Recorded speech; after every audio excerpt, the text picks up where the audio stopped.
Hello, everybody. What a day today. What a freaking day today. I'm beside myself just a little bit. So if I sound a little funny, I might be a little emotional, perhaps. I thought I was over all of this, and I think I was. It's just like the finality of all this coming to a head right now. It's a lot. It's a lot to take in. So can y'all hear me okay? I always have to start with that question. Make sure. My channel is notorious for some technical difficulties here and there, I guess we'll say.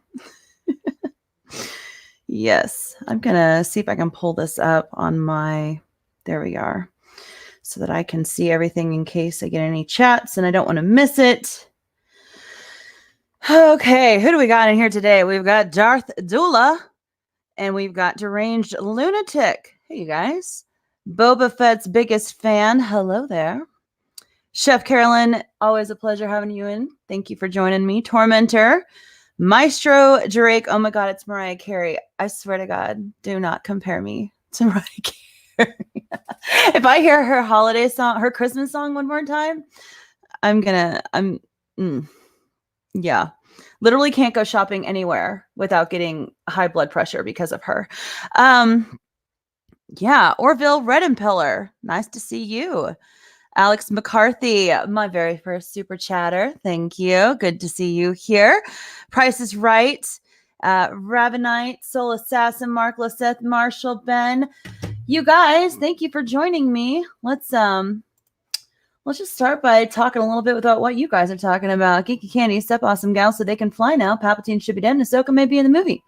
How much more of Star Wars can Disney destroy? Oh, we're just getting started. Yeah, so they may not be destroying any more trilogies coming up, considering Kathleen Kennedy now has decided to say that they're putting an end to the format of having trilogies for Star Wars, and that the direction she plans to go to from here on out is to be new and different. Take that as however you want, but I'm not impressed either way. And to be honest, I don't think Kathleen Kennedy is going to be on board when we're actually serious into the business of production for the next movies. If you want to call it a trilogy or not, I don't know. I mean, the last thing she said is that they're moving away from the trilogy format. And perhaps this little ending of what they've done here prompted that decision. Yeah, perhaps. Yes. Too early for vodka, but popcorn's ready. Rant away. Oh, just wait till I cover what was in my video earlier. It's coming. If you saw my video, then you are well aware of basically how I feel. And we'll just say the anger is palpable. How's that? Yeah. It's about like that. Yeah. Let's see here. They even have a KOTOR era and Darth Revan to ruin. I mean, they're going to get their paws on everything they can because they bought this in the midst of the Skywalker saga. They didn't buy it just for the Skywalker saga. No. They're going to put their horrible, filthy little paws in every nook and cranny of our Star Wars beloved franchise, every little nook and cranny. So everything that you loved, hold on to that.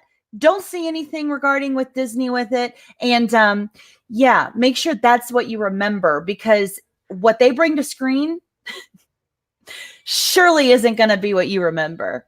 So you make that your call. But I'm just going to say it. For me, my hesitancy with seeing this movie in the first place was that I didn't want the notion of my characters and my heart and my head to be bastardized in this way on screen. I don't want this to be my last thought of them. So I didn't want to see this, but I have to have a credible opinion on the movie, even though I haven't really, I guess, already seen it in all the leaks anyway, but I have to have a credible opinion for the movie in its full entire glory. All right. For these live stream shows that I do on other people's channels. If it was just for me, I wouldn't be seeing this. For my channel, I would be talking about The Expanse.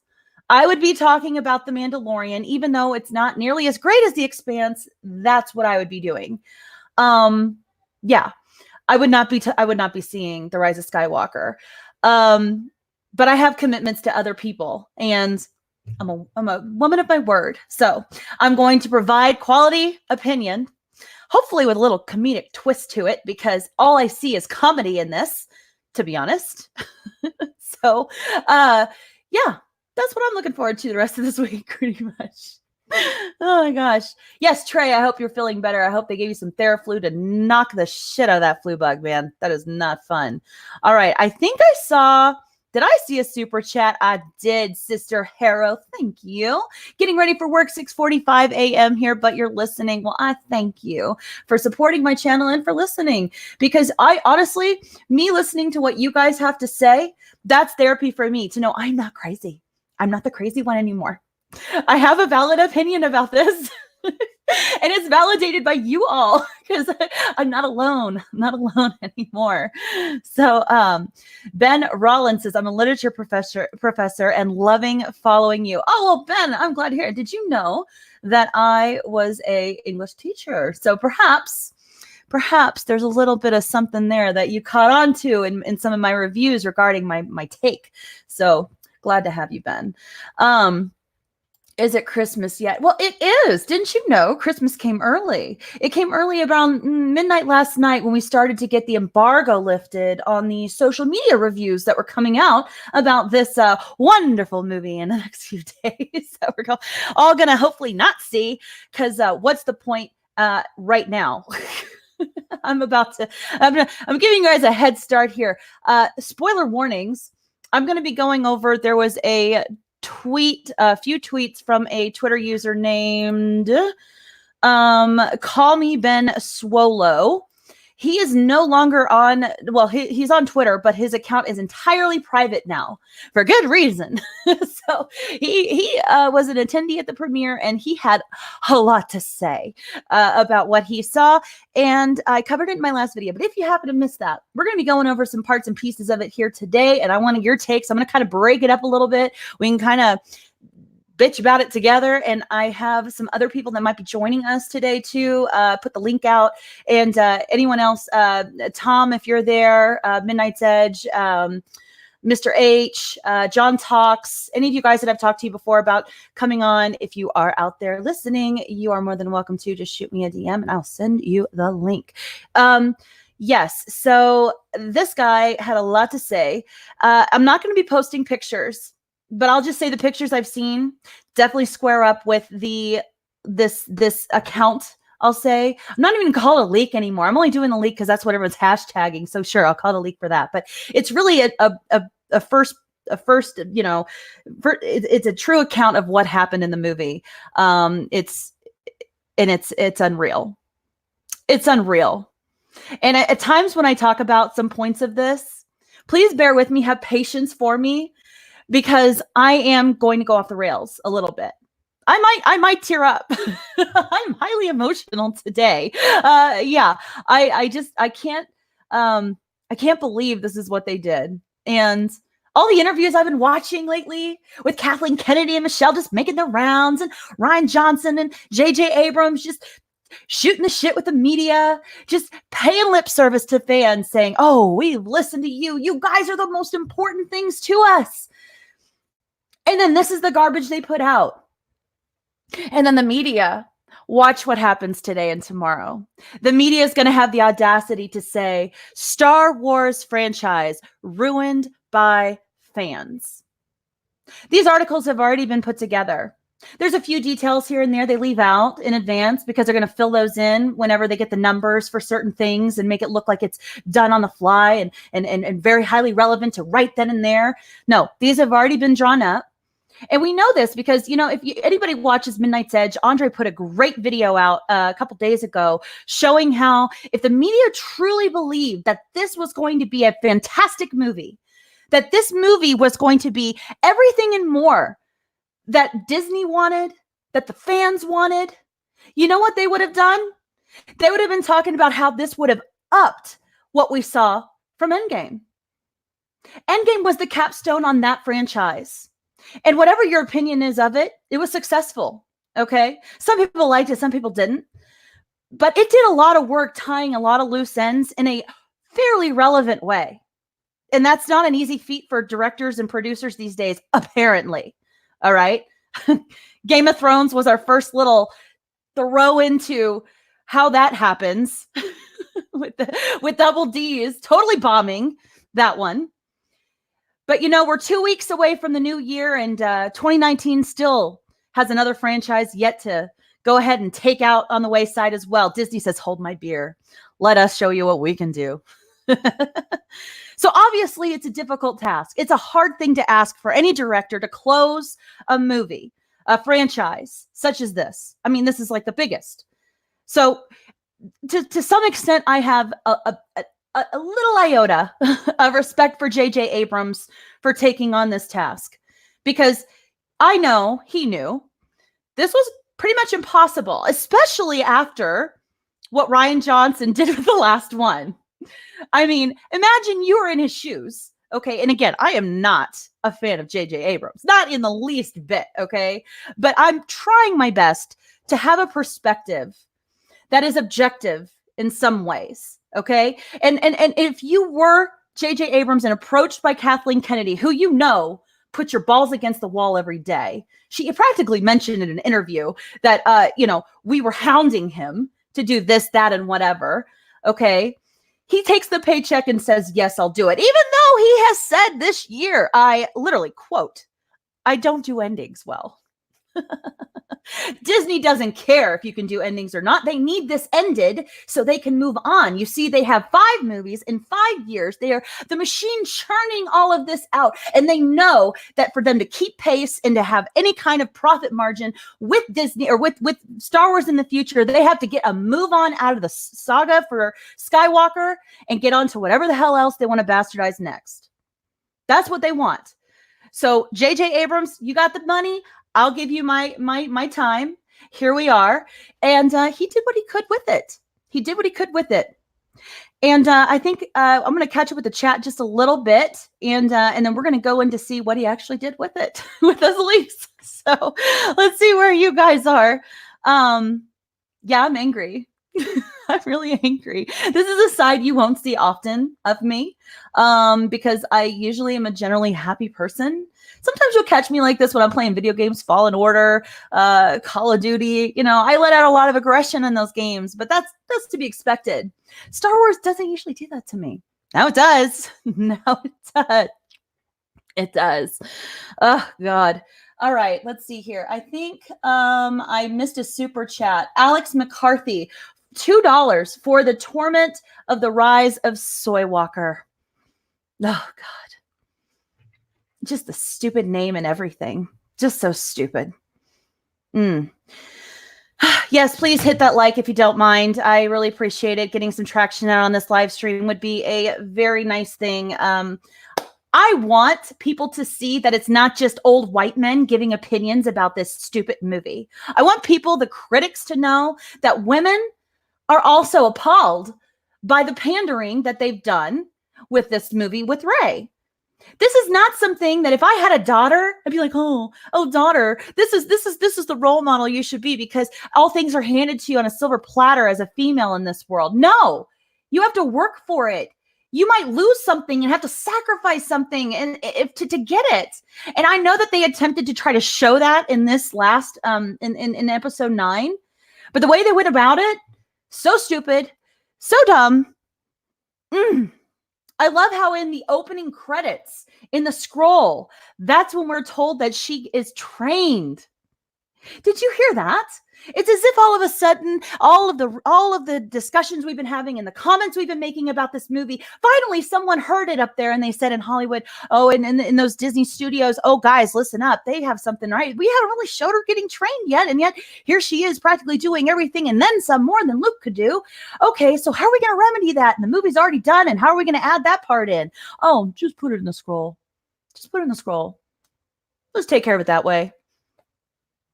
They don't want to show a man showing Leia, or no, they don't want to show a man showing Rey how to be trained in any way. So how do you remedy that? Just say she got trained.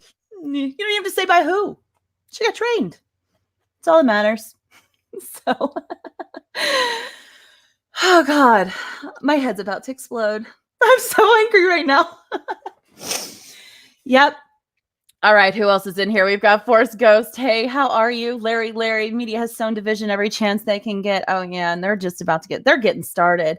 This is the year that they started name dropping the Fandom menace over and over and over again now. So we're going to be a household name by next year.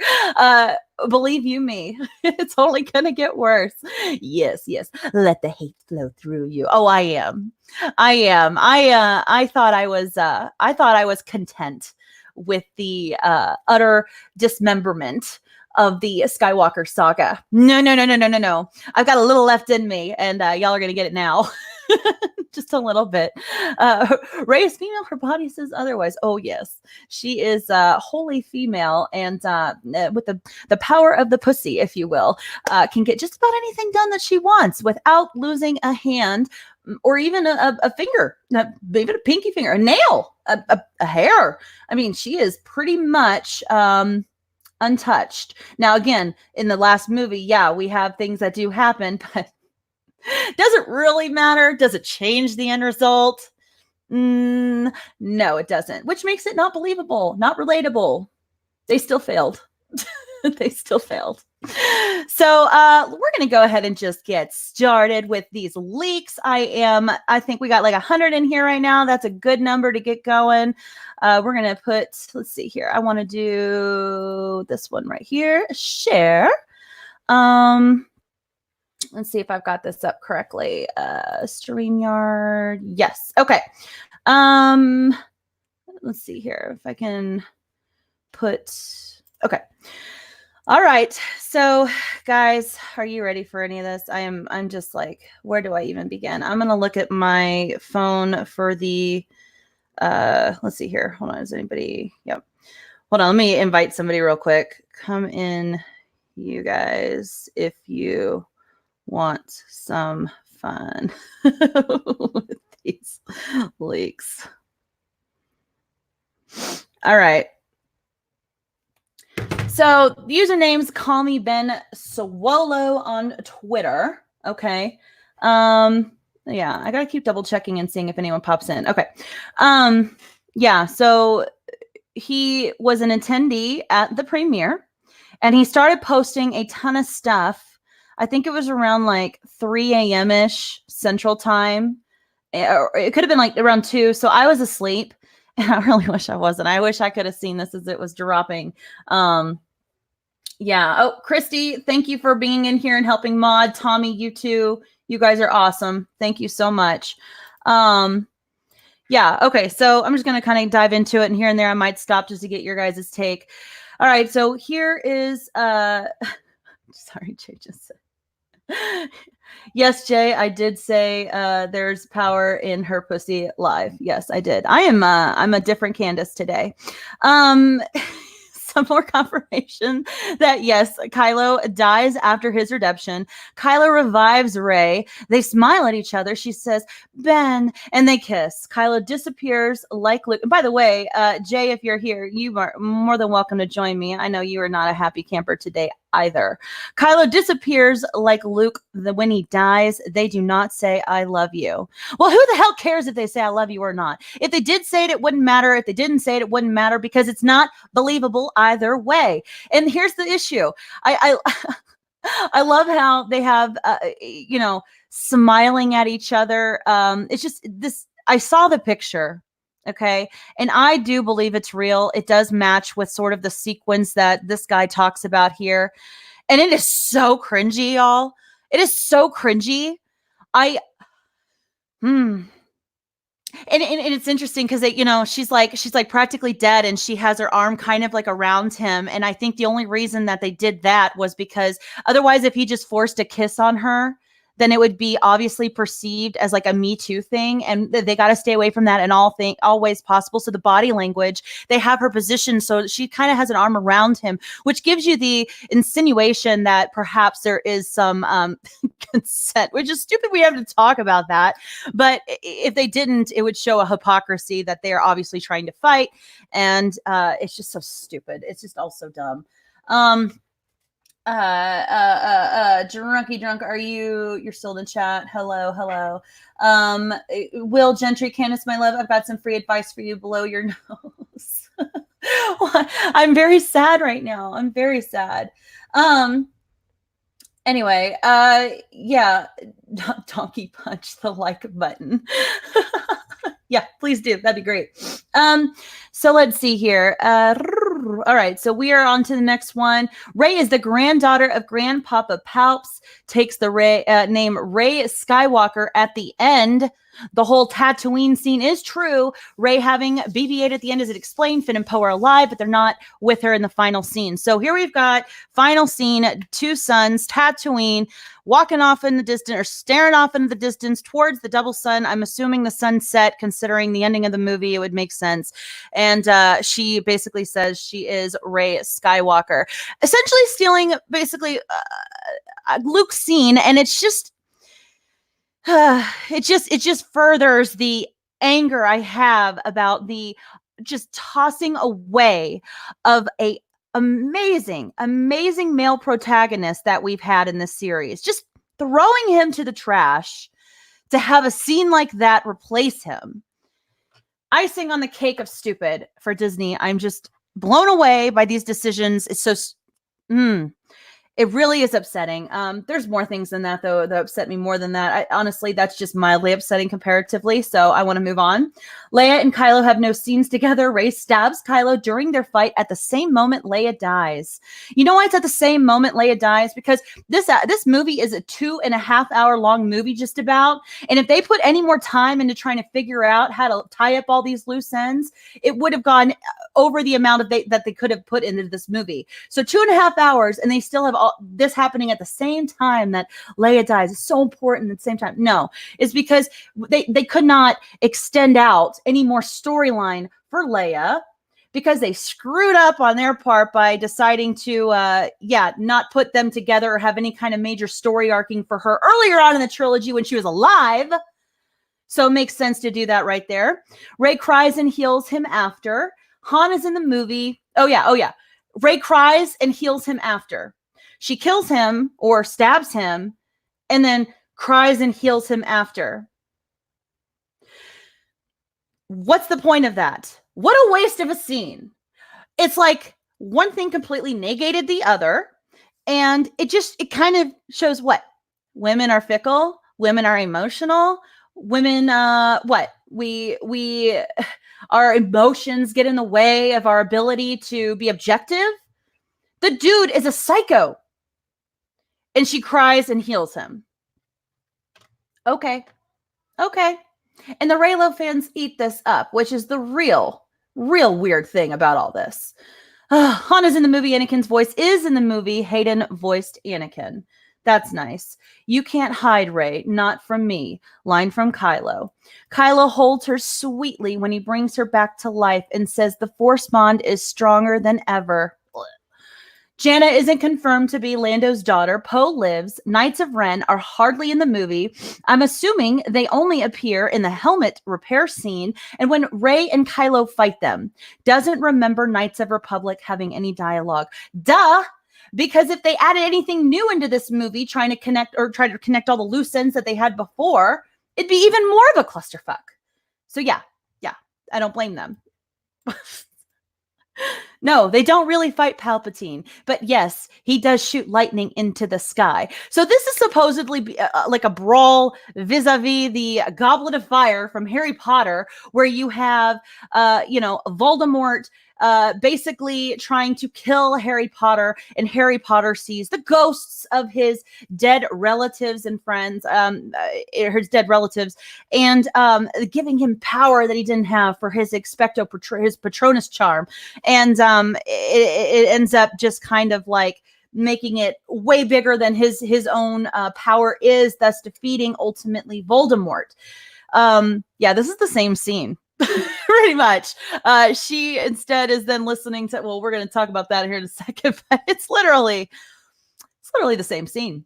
So kudos for originality, said no one. Nobody ends up with anyone in a romantic sense at the end of the movie. Well, thank God for that, because that's not what I go to Star Wars for. So yay. Movie doesn't explain how Palpatine is back. Probably because they couldn't figure it out in the first place, considering Ian McDiarmid, the guy that created him, confirmed that he was supposed to be dead. In 2013, a year after George Lucas sells the franchise over to Disney, okay, storyline and all, Disney knows Palpatine's dead. But no. We're just going to throw him into the mix in the end because we got nothing else. Yeah, even Ian was surprised when he got the call to come back. I don't blame him. He thought he was long done with this. But no. They had to bastardize Palpatine too. Palpatine created Snoke, and there are a couple tanks with Snoke clones in them. Yes, you heard that right. Tanks with Snoke clones in them. And I like this. Nothing else is explained. No time for that, you guys. Just got to throw in some cheapo little effects and things, and hope it looks nice enough to get a few good reviews on. Yeah, no need for explanation. Kylo's reaction to seeing Rey dead, panicked and hurt. It was well acted, but still so awkward because of pacing. Yeah, it's very awkward to see love scenes in Star Wars, period. For the most part, for me anyway, it was like that in the sequels. I thought Anakin had a tough time portraying his emotions with Padme, but Padme did a great job. I liked her scenes with her emotional stuff with Anakin, but not so much on the reverse. It's hard to do. That's not the essence of Star Wars. You know, it really isn't. It's bigger than a love scene or a relationship between two people. It's a lot bigger. And if you can't capture that part of it, that soul of it, this is cheap. It just cheapens it. So awkward because of pacing, obviously. After the redemption, Ben doesn't have any lines. Apparently, his character really his character overall doesn't have as many lines in this movie. Lots of people are talking about this part. I doubt he has any. He has way less dialogue because he's one of the main characters and has a ton of scenes with Rey. So I'm just double checking my green room here in case anyone popped in. All right. So about the Reylo moments, there were honestly moments that it could have been so hot if they'd been handled better. Again, not why I go see Star Wars. The way they talked to each other was kind of wink, wink. And the Force Mond was really strong. So that was cool. So the fact that this guy, has something kind of positive to say just kind of tells me in the overall scheme of this review or this outline that he has opinions, but they seem to be somewhat bad. He found some things he did like. So he's somewhat objective with some of this. And so that's why I think this is a really great take on what's happened in this movie. Only the Force ghost of Luke and Leia are at the end. Leia's last word is Ben. Let me see, double check my chat here, make sure I'm not missing anything, you guys. Okay. If I do miss any super chats, please message me, spam me, because I want to read them and I don't want to miss those. Leia's last word is Ben. Of course. First, Palpatine wants to kill him. Then when she doesn't, Rey just reflects his lightning back at him until he dies. They don't fight Palps. Ben gets yeeted into the pit. Yes, another pit death. Because we know that those are all very finite in the Star Wars, universe. Or so says Disney, right? Right? No. What's the point of a pit death if we literally just brought back the biggest villain in history that died in a pit? Well, maybe not the biggest villain, but he is supposed to be in this franchise. I mean, we've got Darth Maul fell into a pit. We've got We've got Boba Fett fell into a sarlacc pit. Yeah, it seems like that seems to be the common thread here, and it's unfortunate they couldn't think outside the pit box. Answering what Palpatine does in this movie, kind of vague. He does nothing but talk shit to Kylo, who doesn't listen to him anyway, but Ian's performance was still great. Yeah, I imagine so. I would say that if anything, the one takeaway from this for me anyway, when I come to see it, is I'm looking forward to seeing a corpse rendition of Palpatine played by the original Palpatine. I think that's fabulous. I love that. But the context in which he is being brought into is stupid. It's so stupid. It's so stupid. Luke's ghost appeared to catch Rey's saber when she tried to throw it away. I guess a callback from the one before where he threw it and she was like, what are you doing? Yeah, again, weak attempts to try to pay lip service to fans. That's what this is. If you can't already tell, it's just like one after another. All the hits keep coming. And it's like there's no depth to any of it. Of course, now I know this is a rough outline. I'm sure there is tons of information missing that could substantiate some of this a little bit better than the context it's in right now, because there's very little to none. And I understand that. I get that. But it's an awful lot to try to connect. So it's going to be interesting, if anything, to go see it for that. Luke's ghost. Oh, so, okay, we've got that. Hux is RIP. Now, this part kind of interested me. He was revealed as a spy because he basically wanted to tear Kylo down. He helps Finn and Poe escape and gets killed by Pride. So, yeah. That was one thing that I thought would be kind of interesting to have witnessed first time, not be a spoiler and get to see, because I didn't think that was going to happen, but interesting. Rey fought Dark Rey, which was a vision for a little bit. Then the vision disappeared. Yes, Dark Rey, you guys. Yes, we had to have a Dark Rey. And she was just a vision, but we had a Dark Rey. This sequence is on the wreckage of the Death Star. The opening scene is actually the Kylo on the Red Planet scene, and it has little added context. He is there to get a wayfinder to Sith land, and immediately arrives there, and it goes right back into the scenes from the Kylo TV spot. That's literally the opening of the movie. That sounds like a mess. I mean, just that literally is the opening of the movie. They just throw you into that. They're like, all right, guys, here's where we're starting. Good luck. No need to catch up. She did train. That's all I need to know. She did train. Oh, good God. Rose and Rey didn't speak to each other. And about the LGBT moment in the movie, because that's why we go to Star Wars. That woman that is close to Leia and Holdo, she kisses a woman in the background at the end. And I was questioning in my video if that was Billy, the person who is actually Carrie Fisher's daughter in real life. But apparently it's not. It's somebody else, and I don't even care.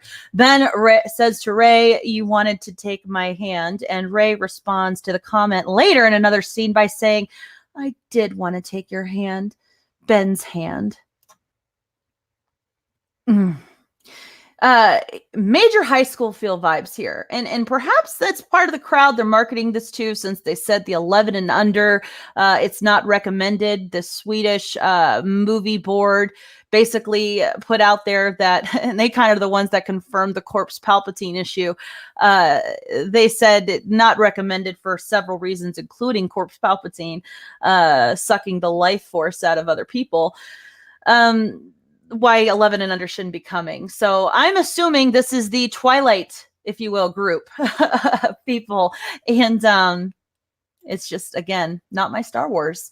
Says it's implied that Finn is going to confess his feelings for Rey, their interpretation, but it doesn't happen. Rey confides in Finn and prefers him over Poe because she doesn't get along with him. Okay, lovely. So we've got a little bit of turmoil in there. Apparently not everything's perfect and beautiful, daisies and sunshine in Rey's world. She does have an issue with Poe. Great. Han appears to Kylo, and they have a very similar conversation as the Force Awakens bridge moment, even some exact dialogue. And I'm going to end with this one here and then touch up on the chat a little bit and then move on, because this one's a doozy. This one is a doozy. Ben says, you're just a memory. Han says, your memory, and touches his face. And Ben turns and tosses away his red saber. Leia used her last strength to reach out to Ben and call his name. He felt it and saw Han afterward. These two interactions caused his turn. Yep. That's what he made him want to turn. So we're going to go back into that in just a second, but I want to touch up and see where you guys are and what your sentiment is on reading this stuff with me.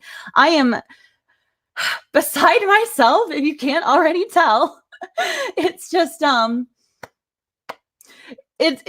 a sense, I'm elated because this stuff validates sort of the feelings I've kept under since seeing, if you notice in my channel, I haven't posted a ton of Skywalker stuff. I haven't. I did the final trailer reaction and I was torn. There were some things I liked, many things I didn't.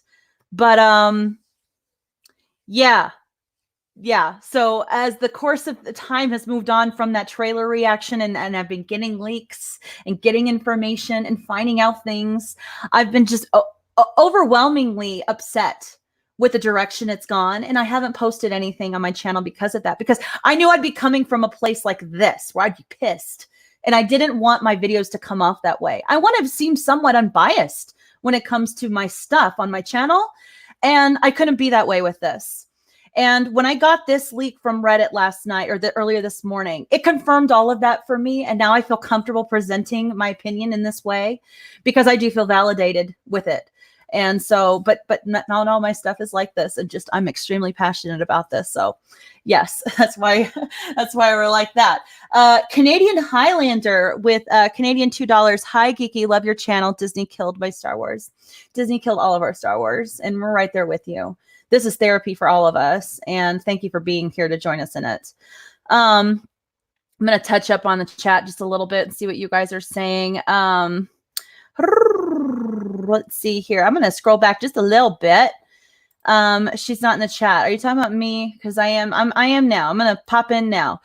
Full on pandering to the Reylo stand shippers. Yep, sure are. And we're going to get a lot more glorious fan art from them, I am sure, now that they have just been put up on a pedestal practically with this stupid kiss. Unnecessary.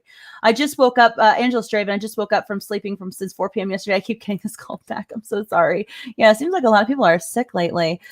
Billie Lourd is a pretty good actress. She ain't no Carrie Fisher, but I like her in the Scream Queens and AHS. Yeah, she's pretty good.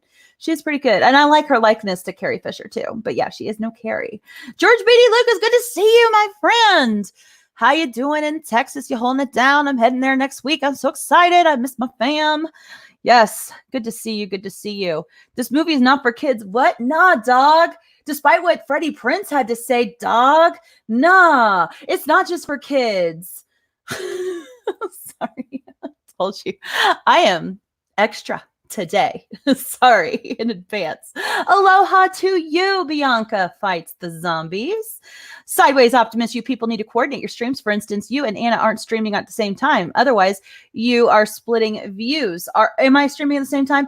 Honestly, when I pop on, I don't check. It's not very often that I stream on my own channel. Usually I'm on everyone else's channel. So I apologize if anyone else. I know Gary is probably going to be streaming in about an hour or so. So I definitely wanted to get on before him. Definitely. Because I want to be on when he gets on. Let's see. Howdy. Aloha. Christy says back. Let's see here. Realist. Shafe. Hi, how are you? Good to see you in my chat.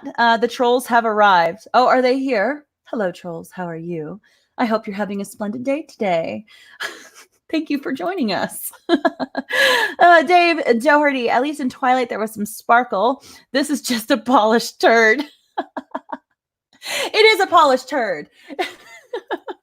It's polished with all that JJ Abrams, special effects shit that no one really gives a crap about. Because if you don't have a storyline or a plot line that backs up all those pretty little things you put in the film, then it doesn't matter. You essentially have Transformers. Michael Bay does the same thing every day. Nothing makes it special. Yes, please be sure to hit that like button. I appreciate it. It'll be the silver lining to my obviously distressful mood at the moment. Let's see here. We have seen Rey and Kylo fight each other and fight each other. I'm not excited to see that again. Yeah. But this time they kiss and make up. Isn't that exciting? We get a fight plus. That's the Disney promise. Disney Plus. All right. So there you go. Zach, Geeky Candi, I don't care. I don't care since The Last Jedi. I told myself that too. I didn't watch The Last Jedi in theater. I watched it at home one time and I hated it. And I was like, screw this, I'm out. And I think it's just the knowing that we're all up at this ending of it now, that it's all literally coming to a head now. Some of those feelings are just coming up again, and I'm starting to feel the enraged passion that I had about it again.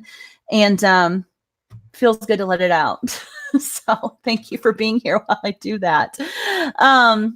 Fight plus. Yes, fight plus. Don't worry, trolls. I will watch the movie and then talk bad about it. Haha. Okay, there you go. That dude vexed me with that comment. Well-paid actor telling me how to bed a good little fan. Maybe I'm not catching some of these conversations very well. I apologize.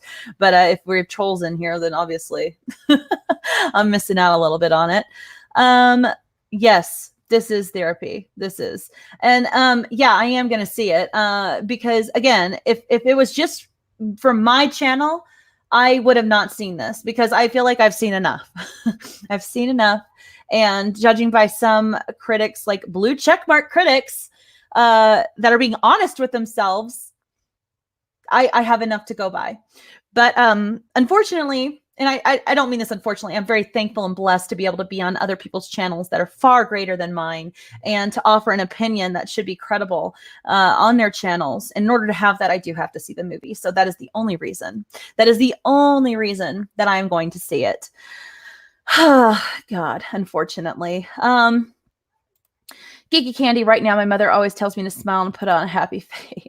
Yeah. I'll sneak a few in here and there, but yeah, it's certainly tougher to do that with this movie.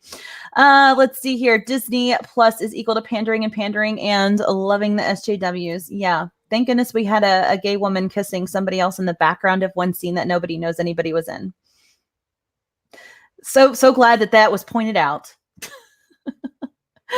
Oh, anyway. All right. So is John Campea having a meltdown? Oh, I hope so. Maybe he's having a realization, if you will, a final aha moment, if you will. And that'd be wonderful. That'd be wonderful. Yeah, he's starting his grievance, which give him a little bit of time. It takes a lot of people a little bit to get through those 7 stages. So we'll see how that does for him. I know Mike Zero is on the way too. So Geeky Candi, feel bad for you. Gary Doomcock excited that you're going to watch the Disney crap, but appreciate it. Oh, well, you know, I enjoy YouTubing, and so it is part and parcel of it, and it is what it is. But more than anything, I enjoy talking to you guys about it. So glad that me going to see it, you know, basically brings that around. All right, I'm going to pull back up these leaks again, and let's see here. There we go. Pull this up. So we just finished talking about the dreadfully awful scene regarding Han and Finn. Let's move on. Why Finn screams Rey in the trailers. He was just worried about Rey fighting Kylo. He actually falls because Rey force pushes him back, presumably to keep him away from the fight. Oh, that's sweet. Oh, God. Ben destroys Rey's Wayfinder and it pisses her off. He doesn't fight her back too much. Whenever she stops swinging, he stops. There's a moment when they fight where Kylo knocks Rey down, and the reason she's able to get the upper hand and stab him is because Leia calls him through the Force and dies. Kylo destroys the Wayfinder because he wants her to use his with him. He says the only way you're getting there is with me, and crushes hers. God, it's so stupid. What's the point of the Wayfinder then? I guess I need to see the movie to find that part out, but I really could care less. Sean Carter for $5. Thank you so much. Ironically, Rhiann Johnson is likely the person most hoping for Rise of Skywalker to fail, so he won't be the only one feeling the wrath. Oh yeah, well, he's about to get Christmas early too, I have a feeling. Yep, thank you again for your $5. I appreciate it. List of deaths they remember: Bulio, Hux, Pride, Leia, Ben, Snap Wexley, Rey temporarily, and Palpatine. Ben comes to save her from becoming Empress Palpatine. I'm serious. I like how he has to put, I'm serious, and revives her when killing Palps kills her. Ben never wanted her dead. She instantly regrets stabbing him. Okay, you guys. Empress Palpatine. Sorry. Every time I say that, something comes up in the back of my throat and I have to it takes all my will to keep it down. Okay. I think we're good. Yeah, Empress Palpatine. It's just the fact that they would go that far, and not only making her the end-all be-all protagonist, but then to do a total 180 reversal and say, oh, now she is the biggest baddie of the franchise as well, even if it is momentarily or that was the direction they were going to take it. I'm just so over this, you guys. Like, how cheap. It's just so cheap. Empress Palpatine. Can you even? Of course. Sorry. Oh, Palpatine's waiting for Rey to come kill him so all the Sith can inhabit her body. Then he gets rejuvenated by Ben, and Rey's combined energies powers something like that and decides to kill them. So that's that moment I was telling you about, the Goblet of Fire-esque moment where, basically all the things feel like when she talks to voices and stuff, and they're going to go into more detail about that too. It's just it's a little bit. Drop the link. Drunk says. Drunk. I did. It's in the. Let's see here. I'll do it again though, real quick. Let me get Jay in here, you guys, if that's okay. Put me a 1 in the chat if you want Jay to join. One for Jay to join. 2 for Jay to not join. I'm just kind of curious what y'all think about Jay. Why not? 1 for Jay. 2 for no Jay. Just we've got some answers. Two. Oh, Jay, you're loved. Come on in. I gave you the link. It's in the Geeks and Gamers chat. Hop on in. Twitter. Drop it on Twitter. Oh, you want me to drop it on Twitter? God, you're so demanding, Jay. So demanding. Okay, here you go. Boomer, hop on, Boomer. All right. Let's see if he's who's Jay? Canadian Highlander. That is Drunk 3PO. He is also a fellow Geeks and Gamers member. Thank you, Christy, for dropping his link. I appreciate that. Ryan Kennel in the chat too. It looks like. Glad you are here. Loving all the support, my Geeks and Gamers friends. Here we go. Jay, my man. Let me plug myself in. I can't hear an echo. Somebody sent me these awesome C3PO glasses, and I just wanted to show them off. Beautiful. Yeah, it was a Christmas gift, but I opened it a little early. So let's take a look at those big bad boys there. Look at that. Mr. Smooth, everyone. Mr. Smooth, everybody. Very nice. Oh, there you go. There you go. All right. There you go, you guys. So yeah, if you are not familiar with Jay, aka Drunk 3PO, he is also a Geeks and Gamers member. He is a personal friend of mine, and I hung out with him when I visited Florida a couple weeks ago, and had a great time. So he's got all that on live stream on his channel too. So make sure you check it out after this if you're interested. We kind of had some interesting moments. So yeah, just put it that way. So Jay, you woke up this morning feeling some kind of way. Real quick, but before I move on with these leaks, you want to talk about what you've thought about your feelings regarding this morning and the information coming out? Oh man, I'm angry. And I don't get angry, but I'm angry today because how you and me both. can you ruin Star Wars. Oh my gosh. I was like so distraught. I was like, I don't even want to post on my Star Wars channel because what's the point anymore? It's like They destroyed Anakin's legacy. They destroyed Darth Vader doing that. What's the point of Obi-Wan Kenobi? What's the point? What's the point? What's the point? Destroyed Luke Skywalker. What's the point? Oh, it's just like, it's so aggravating. I look like a porn star. Thank you. Thomas, you have a wonderful chat here. I do. I love this chat, man. Wonderful. Y'all are great. Y'all are great. Yeah. You know, you said I like that he even goes into detail. Late 70s, 80s porn star. Details are important, you guys. I like that. Speaking of details, so the details in this that came out made me angry too. I was last night, I was on the stream as you were, Geeks and Gamers, big mega 6-hour stream, had some great commentators and panelists there last night after we left as well. Critical Drinker popped in. We had Mahler in there, Mecca, Tom, just, you know, lots of great people, all expressing a lot of doubt about where we were headed with some of the reactions that we kept seeing with the blue check marks and things like that. And then these kinds of accounts from the people who attended the premiere came out. And when I read this morning, I wish y'all could have seen the eye roll that I had and how my mouth just dropped. I was so angry. I was reading it in our Geeks and Gamers chat. Odin was there. A couple other early morning folk. You were there, Jay. And I said, I don't care if I was like, I'm going to post this. I'm going to make a video with this leak in here, with all of this detailed in here. And I said, if I get banned, it was nice knowing you guys, because this was the end all be all Reddit post for me. I did a lot of searching last night, and this kind of covers it all for me, wraps it up in a nice little single post package, if you will, and glad I can share it with you guys. I dropped a quick video today with everyone's Twitter response of like the ones that saw the movie that didn't like it, that normally would love. It didn't matter what Disney puts out, they love it, and they started saying, I don't like it so much. In my comment section, I'm getting destroyed. And somebody even said, I wish they would throw you in jail because you're such a negative star. I was like, no, man, I'm not being negative. I'm trying to tell you that they're ruining it.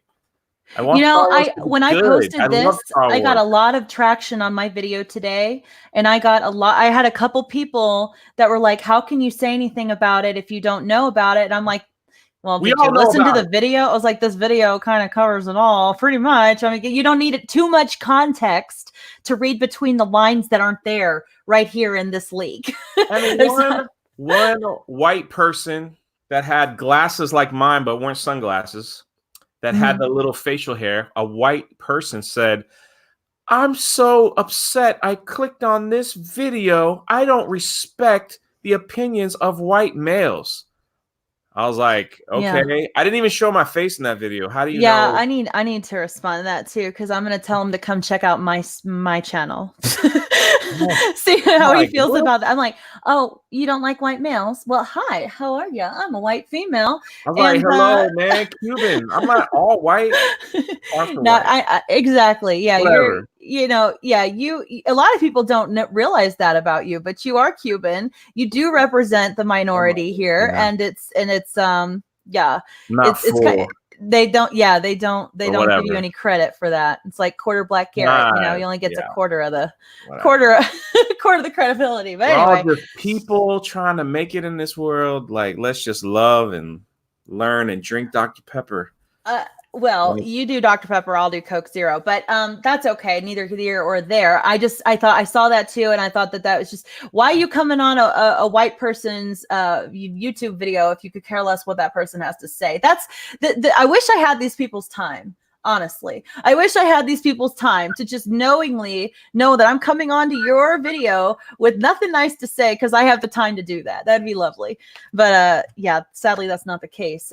This is more important, just to talk about what's real, and these are real. What's going on with the movie, and it's pretty upsetting. So I'm gonna pull back into this, and if you want to stop me anytime, Jay, to comment on any of this, please feel free to. Oh, there we go. Let's pull this right up here. All right.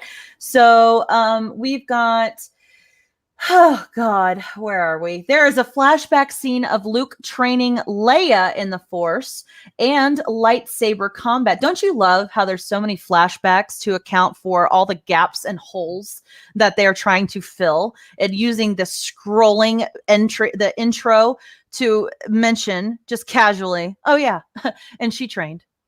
I just think it's just yeah, that's where we are. Yeah, it's just.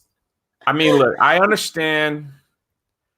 I went in hoping, I get it. JJ had a huge job, because what did he have to work with after The Last Jedi? Nothing.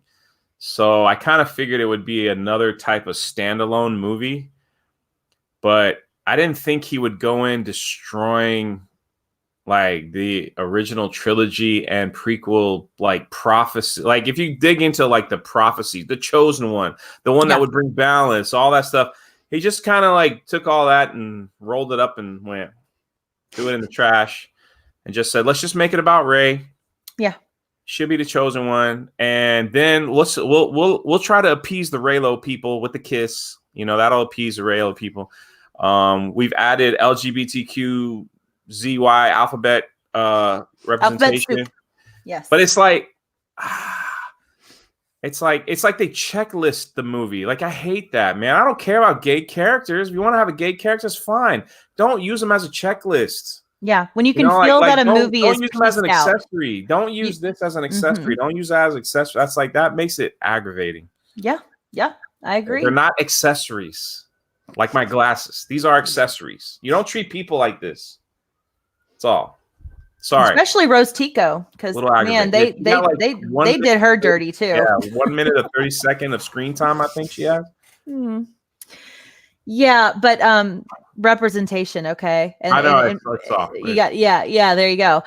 She even had a saber which Force Ghost Luke gives to Rey. Leia has been training Rey in the Force, and Rey can straight up float while also levitating tons of rocks around her. So in the scroll part, we find out that she has been trained, and then we get a flashback of Leia training her, because just literally right before that, there's a flashback of Leia being trained by Luke. So logic, it works, I guess. Is that how they do this? It's just like the flashback for the flashback to prove that Leia can train him, because Luke training Rey, the natural one that I would think would do that, would look too awful for this movie. No man should train a woman. So instead, we're going to have a flashback of a flashback where Leia's being trained by Luke and thusly can train Rey. How's that? I mean, they fixed it. They fixed it, Jay. That's what they did. I mean, honestly, I put a lot. First of all, the blame goes to Kathleen Kennedy, number one. And then probably Bob Iger shares some of that since he's the boss. But after that, it's like this is Rian Johnson's mess that bleeding over to JJ, where he's like, I don't know what to do. I'm just going to do this. And Kathleen Kennedy's like, okay, that sounds good. And then you're just okay. Yeah. And now like Star Wars fans who understand Star Wars are looking at it and like, that's really weird. When Brian Young, if you don't know who Brian Young is, thank Brian Young, because he created this right here. He created Drunk 3PO. Brian Young did. Not in a good way, in a bad way. He's a writer for StarWars.com. He writes for sci-fi.com. He's a writer. Yeah. And he is, the guy is the biggest, I don't know, brown noser, whatever you want to call it. Like, he writes everything positive. Like, he loves Indiana Jones and the Crystal Skull. He writes articles like that. He loved The Last Jedi. He loved Luke and he just loved everything. And if you hated it, you're the problem. He literally, he says that. Yeah. Anyway, long story short, when he comes out of all people and questions the movie, there's a problem. When he comes out and questions the movie, that's when I knew there's a problem, man. There's a problem. Oh yeah, and now the conundrum is: do you mention the problem and possibly be called a bigot, istophobe, and ist, and all the rest, or do you keep your mouth shut and try to keep that Disney paycheck rolling? Oh no, he came back later and goes, I just want to clarify that I love the movie. Of course. He had to throw that in like 3 hours later, I guess, because people were like, dude, come on, like, really? Yeah. We're about to see who really has balls and who doesn't when it comes to the blue checkmark brigade. Like, Brian Young was in Orlando. They gave him like he came to Orlando to get to ride the ride of resistance that keeps breaking down. You know, he got the resistance of riders, we would call it. Yes, the resistance of riders. You know, then they ship him out to LA for the premiere, so you got to see that. So he can't say anything bad. Yep, pretty but much. He did. He questioned. Anyway, that's when I knew. I saw that tweet this morning. I was like, "There's a big problem here." They've really. That's when you knew. Yeah, screwed the pooch. Here we go. David Morris with £2. Just want to show support. Thank you, David. I appreciate that, and I'm glad you're here. Therapy is good for all of us, and I feel like it's not just me here for that. And venting is nice, so feel free. Just let yourselves go in the chat because I know I am here. And Jay, you're feeling kind of loosey too about it, right? Just letting loose about it. I'm usually a positive person. I'm a little. I know. It's hard to say to just laugh about it at this point because we do have it. It takes up such a big space in our hearts. But at some point, it does become so excruciatingly awful that we have no choice but to laugh it off. At least that's my coping mechanism initially when I deal with stuff as bad as this. I know. It's like, imagine being a fan for 25 years, 30 years. It's just like, and this is what they give you at the end of it all. It's tragic in that respect. You're just like, what the heck? All these posters, man, prequel posters, it doesn't mean anything anymore. They just destroyed it. Anyway. Yep. Well, speaking of destroying it, let's see what else they've done. The Knights of Ren gang up on Kylo and are beating him when Rey initiates a force bond and gives him a lightsaber through the bond. So all those connections that they were kind of playing with in the previous films, I guess this is the ultimate sort of ending of those, showing that they are able to send a actual physical thing through that force bond. Now? They're Doctor Strange. That's what they're doing with the force. Here, the lightsaber. Kylo. Yeah, we make a go. Here you go. You send me a pizza. I'm hungry. I mean, like, what else do they? This is so dumb. But you know, maybe there's something in the EU that is that gives that some kind of precedence. I wouldn't know. Ryan, if you're in the chat, let me know. But it doesn't really give us idea in the when it comes to when it came to the EU, which has been thrown in the trash, by the way, so it doesn't matter. Certain Jedis and Sith had different type. Some of them had different types of powers, so they would hone in on like some of the Jedi actually did have the healing, and they would hone in on that. They were like, focus, like I'm gonna be like a healer. But the thing that made the Force cool was that it would kind of be like a spider sense. I don't know. I'm trying to explain it the best way possible. It kind of be like a spider, or you're kind of like, I feel cold. I feel like something wrong happened. And now it's just like, oh, Candace, you need something? Hold on. Here you go. Hey, thanks, bro. How you doing in there? All right, I'm going back to my desert planet. I'll be back. I mean, it's just like, what? It's a cool concept for something else, but it isn't what I'm familiar with Star Wars. So yeah, it's just not. And like, that was the thing with the Force. It's just kind of like it worked on your emotion and your feeling. And so for Jedis, the will of the Force is to, if the Force is moving you left or right, you kind of went with it. The Sith, they tried to control the Force to have the Force move with them. That's why, like, the anger and the lightning and all that stuff like that is just like they try to do all that. But anyway, yes, intuition. Thank you, Red Comment. Yeah, that's there. You go. I was just trying to layman it up a little bit. Sorry. Yeah. Lando then flies the Falcon and brings a bunch of ships to the big fight at the end. And of course, that's that big cluster mess scene that we kept seeing over and over again with all of the ships. Just a big old mess of ships. Because what's more crazy than seeing one ship, a whole bunch of ships, as JJ would say. So yeah, that was the context in which that scene was there for. So here is where we're going to hear a lot of JJ Abrams stuck it to Rian Johnson. There's already an article out on that.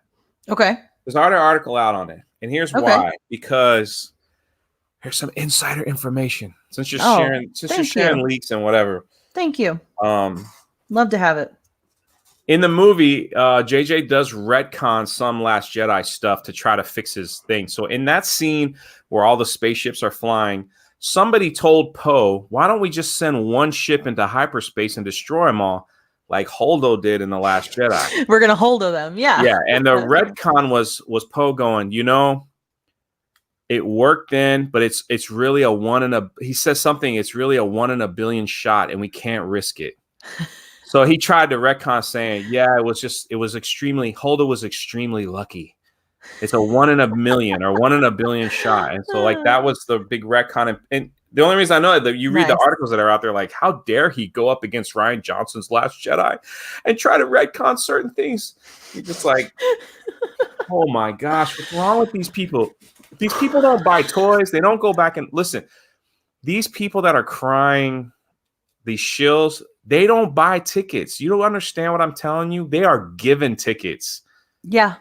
They are given tickets. That's why they say nice things about it. It's people like us that will have to watch the movie. In order for a movie to make $1 billion, a lot of people are going to have to go 2 or 3 times. And, like, there's going to be some return viewing. But we have empty seats still here in Utah. I'm near Salt Lake City. And we've got a lot of empty seats still on the 6 o'clock showing Thursday night, the 7 o'clock showing, the 7:30 show. Like, we have like 12 showings on Thursday, and I could go see any one of them, including the IMAX. So, how about that? Yeah, I got plenty of seats left in my theater. And you're near Disney. I'm at the home of the mouse. I'm at the home of the mouse in Orlando. Yeah, so that's saying something. Disney Springs is the name of the theater. Disney Springs AMC. Yeah. Yeah. Can I wear these glasses to the premiere? I'm so happy someone bought them for me. It says Star Wars on the side. They're really cool. I love it. Freaking love Star Wars. They're freaking ruining it. Sorry. I know. It's tough. But we're all here for each other, and we'll get through Galaxy's Edge, Candace. I'm just gonna stand in the middle of it and put my middle fingers up and just stand there till they ask me to leave. That's all I'm gonna do tomorrow. Oh God, you need to have your you need to get a GoPro, and you need to coming. have that like attached to you, and you do that. Okay, good. Someone bought me a nice GoPro, so please do. I'm just gonna stand there. Yes, just in live stream it. Just live stream it for other people's reactions of you. And make sure you're wearing Geeks and Gamers attire. Okay. Just to make sure. Thomas Gilkey for $5. Just quickly popping in to say hi. Big hugs to the panel. Thank you, Thomas. You're so sweet for supporting me in the channel. And Drunk as well. We appreciate that.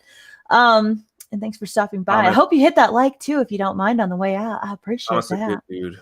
Yeah, he is such a great supporter in the Fandom Menace, and God, he's everywhere. So very awesome.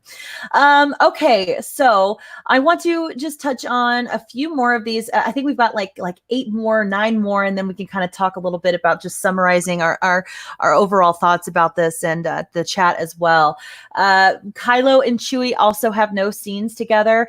Rey stole Ben's ship on the Death Star and takes it to Octo to hide out there forever, like Luke. So she destroys it so she can't leave. So Yeah, that's kind of I don't understand that too well. Rey stole Ben's ship on the Death Star. Okay, and takes it to Octo out there to hide forever like Luke. So she's okay, got it. Still so weird. Then she goes to throw her saber into the flames, but Ghost Luke catches it and then gives her Leia's saber and then lifts the X-wing out of the water. Yeah. That's how Rey gets off Octo. Octo, yeah. So Octo, sorry. I knew in that preview that was Octo, and again, people were killing me in my video chat comment. And I'm just sitting back like, I'm telling you, it's Octo. I'm telling you. What happens is she's fighting Kylo Ren. She gets angry, and lightning comes out of her hands, and she supposedly kills Chewbacca.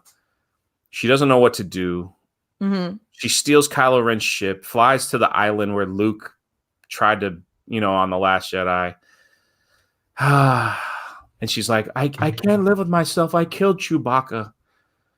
And she's going to take her saber and throw it in the water like a little brat. And then Luke catches it and says, no, you're the chosen one. Here. It's up to you to kill Palpatine. God, that makes me so mad that he's the one that does that. We can't do it. Yoda couldn't do it. Remember in episode 3, he couldn't do it. Luke couldn't do it. Darth Vader threw him off a balcony and couldn't do it. But Rey, here you go. And here's another gift for you. Here's Leia's lightsaber, just so you could have 2. Enjoy. I'm like, what the frick? So frustrating. When I see it, I'm going to stand in the theater and just start clapping. I was telling other people they need to do that with you so we can all kind of like give each other the side eye. Be like, yeah, you Fandom Menace, aren't you? Yeah, I'm wearing a Fandom Menace shirt. Oh, I'm just going to stand in some Fandom Menace shirt. I'm just going to let it go. It's awesome. Real quick, let me get to the super chat. Alex McCarthy again with the $1. My very first super chatter. Thank you so much for the support. I appreciate Alex, that. what's up? She's not a stripper. You don't be throwing dollar bills at her like that. Come on, man. What kind, no, you do that to Jay. Jay will take them. No, I appreciate anything thrown my way. Don't run that kind of show. Believe you me, I do. All right. So then she goes to throw her saber. Okay, we did that one. During the Pasana scene. Now, am I saying that one right? Because I apparently cannot say Octo right. Is it Pasana? Or Pasana? Do you know? Otherwise, I'm just going to go Pasana. Yeah. Pasana scene after Rey destroys Kylo's first ship. Ben walks up to Rey to push her into using the dark side to prove that she is a Palpatine. Great. Palpatine tells Kylo to kill Rey, and Kylo basically refuses. He doesn't outright say it, though. Kylo is done taking orders. Good for him. He found his, what do you call it? Drunk. What? He found his cojones. Yeah. In that moment, apparently. So, yeah. Let's see. Moving on. Force Dyad is in the movie. Ben and Rey have a very deep connection. Hold on one second. Let me just do this real quick. All right. Force Dyad is in the movie. What? Say that again. That girl responded to me. Oh yeah, what'd she say? First of all, you should share exactly what it is who you're talking about too. Do you want to share? This is pretty good. Yeah, you guys, you need to let me pull it up. All right, let me screen share. It's a little break from the norm, people, but it's kind of funny. All right, let me know when you're ready. Are you ready? I'm ready. Okay. All right. Yeah. All right. So this girl here, Sabrina, apparently saw the film like a long time before. Like she saw it on what, Monday? Yeah, something like that. And everyone was like, "There's no way she saw this film on Monday." Right. And so then today she's like, "All right, I'm gonna let you know what's going on." So people are like asking her questions. And then here I come along and I just say, "Would you ever date a rich droid?" And she responds, "I'm a girl. I would date anything that starts with rich." I told you, just say you're loaded, and it worked. And And then Candace goes, if your answer is no, then you might want to sub here.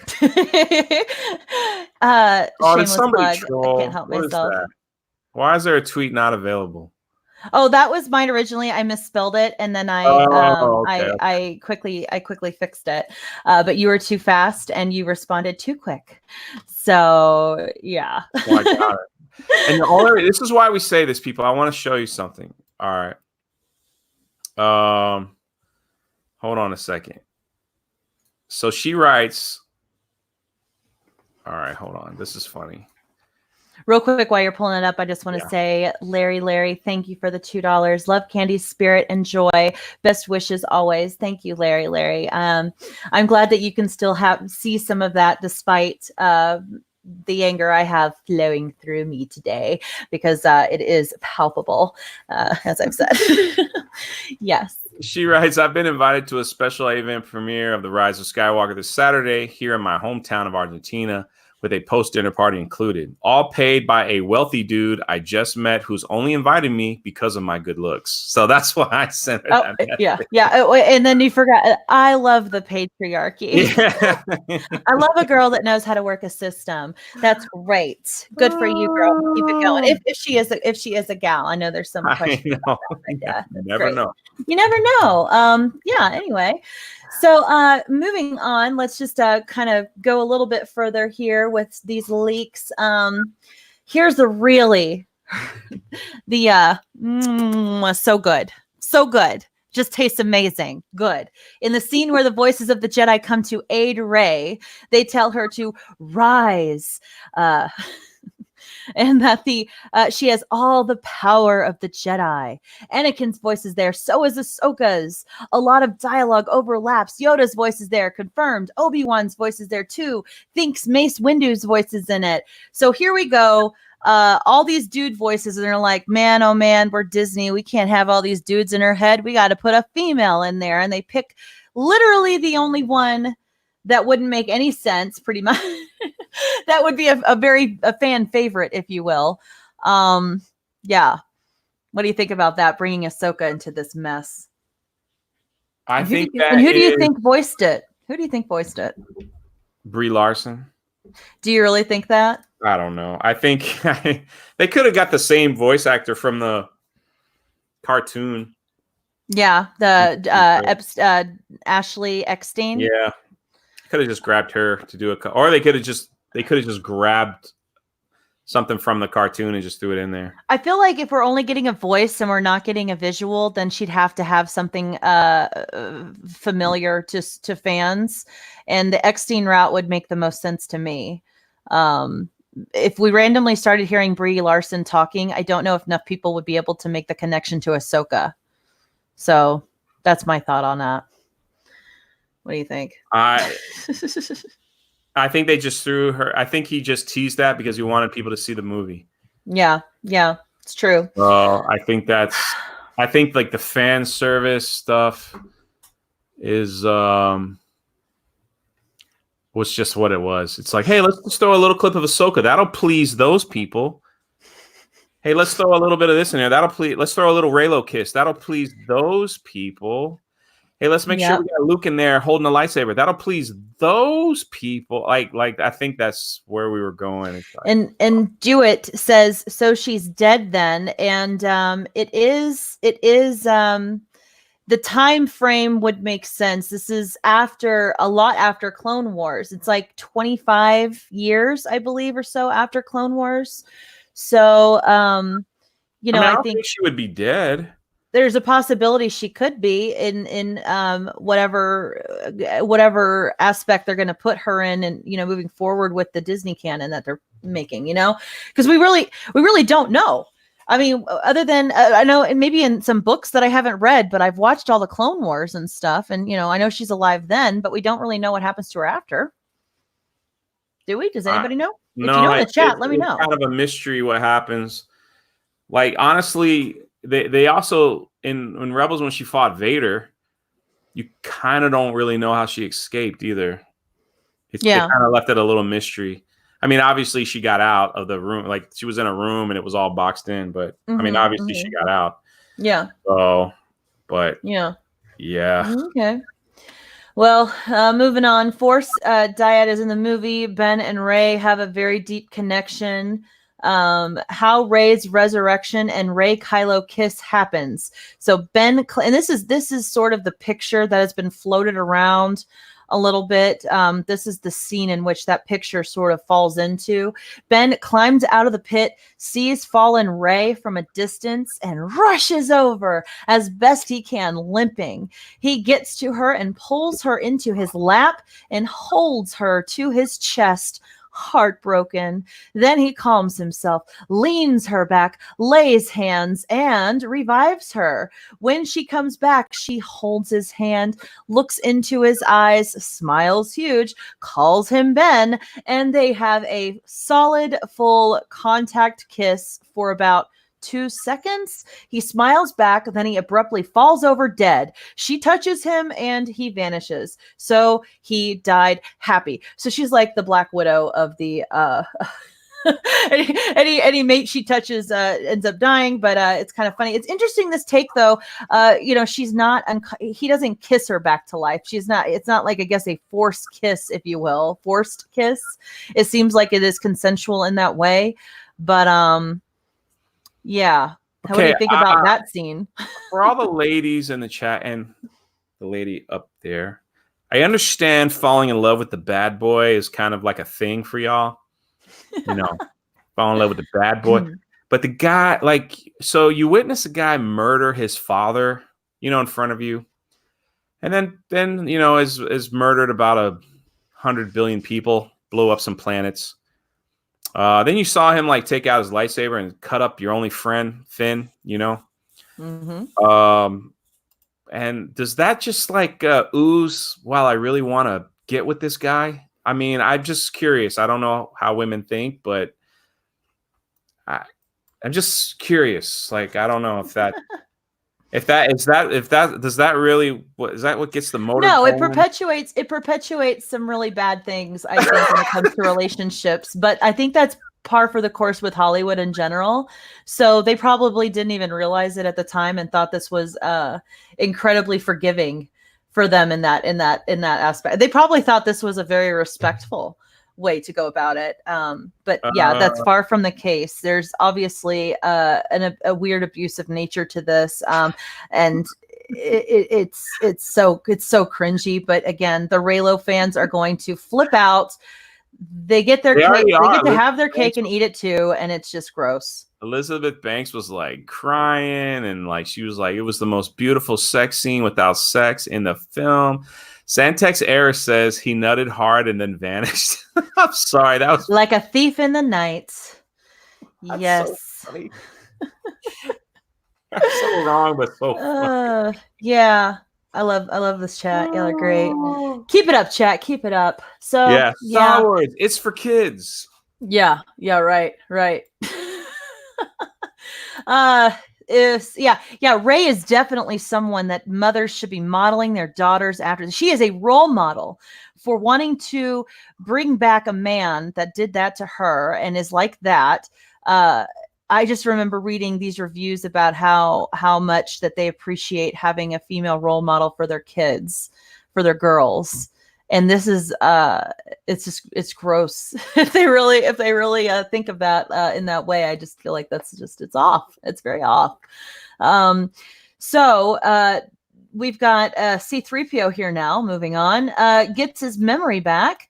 He can understand Sith script, but is forbidden from translating it, so they hack his memory, thus wiping it, and he tells them where to find the Wayfinder, forgets everything, but is restored by R2. Again, moments that are unnecessary because they're negated by moments shortly following them. Seems like that's the whole movie. My Nerdy Home is in the chat.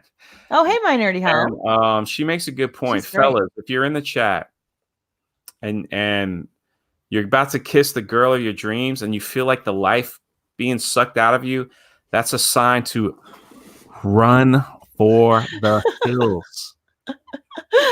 Turn off the brain, man. Turn it off and run. I'm just saying. If that's not the kind of girl you want to be with, the one that sucks the life out of you and you die. Anyway, you become a shell of your former self. I do know guys like that that have decided to marry such women, and it is what it is. Maybe we have a lot of those writing these stories. That's all I can imagine. This is where it's coming from.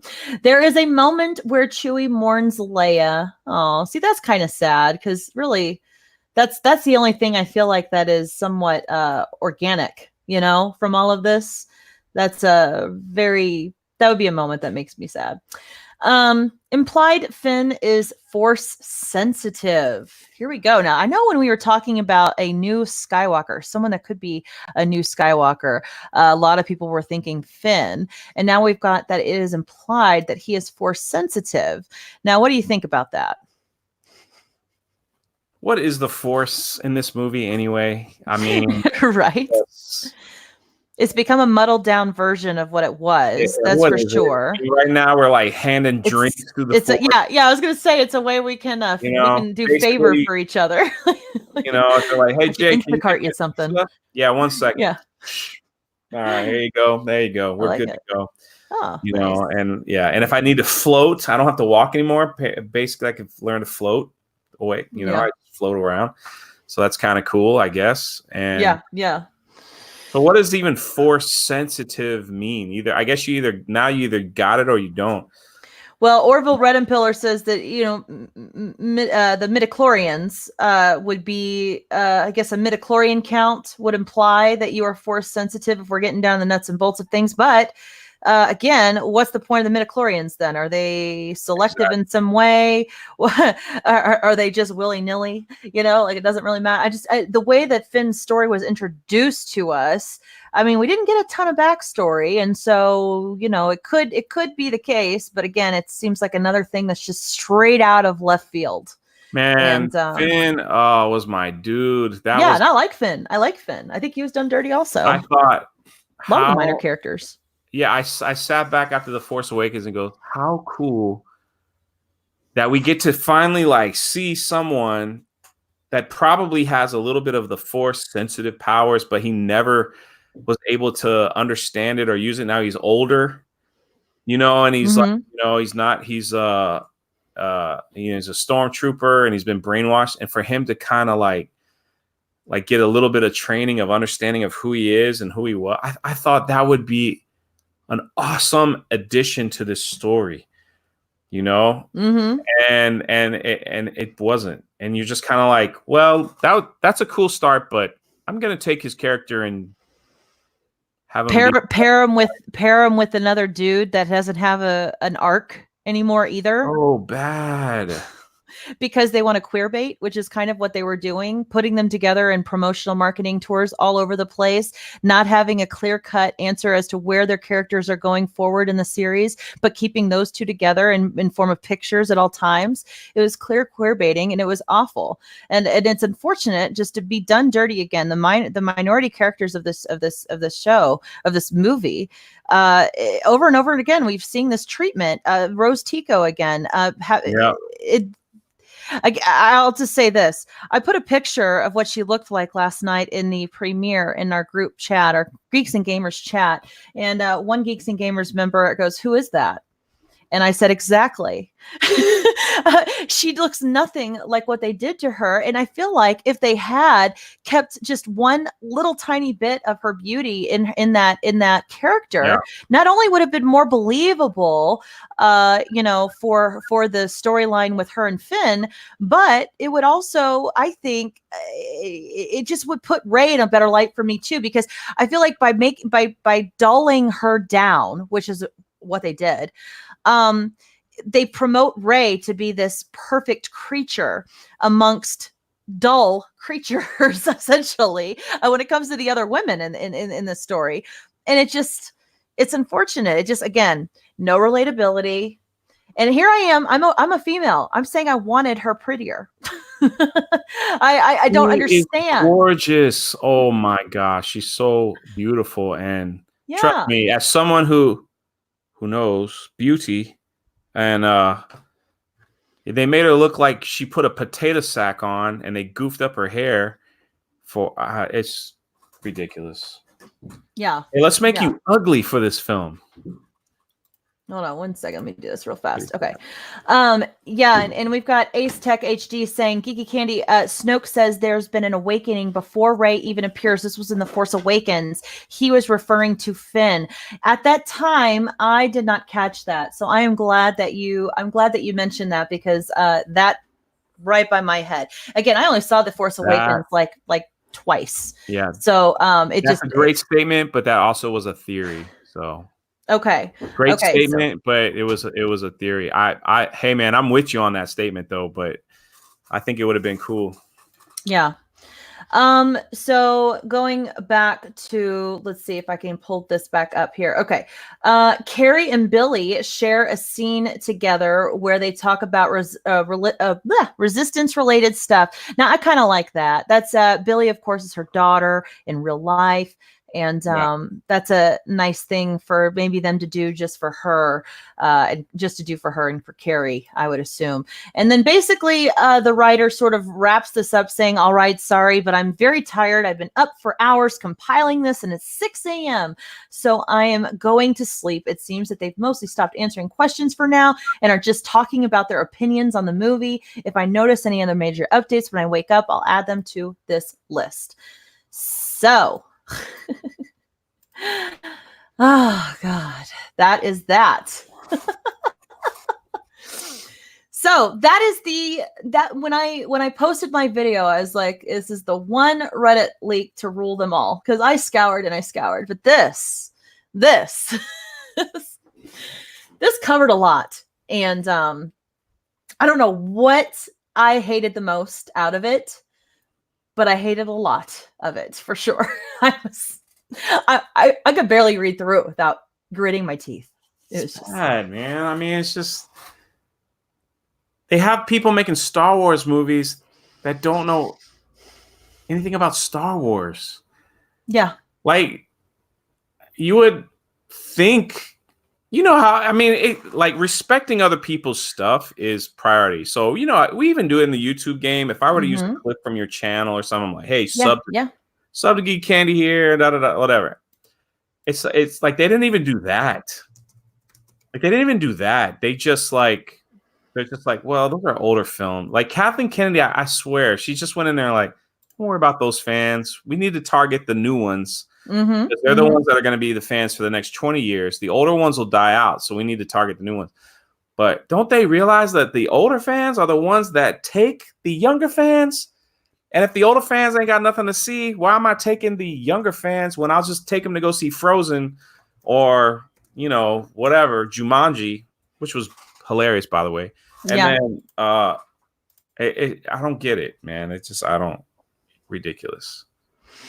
Yeah, it's definitely to me. It's my big question is at this point, where do we go from here, and then what is going to be considered success for this movie?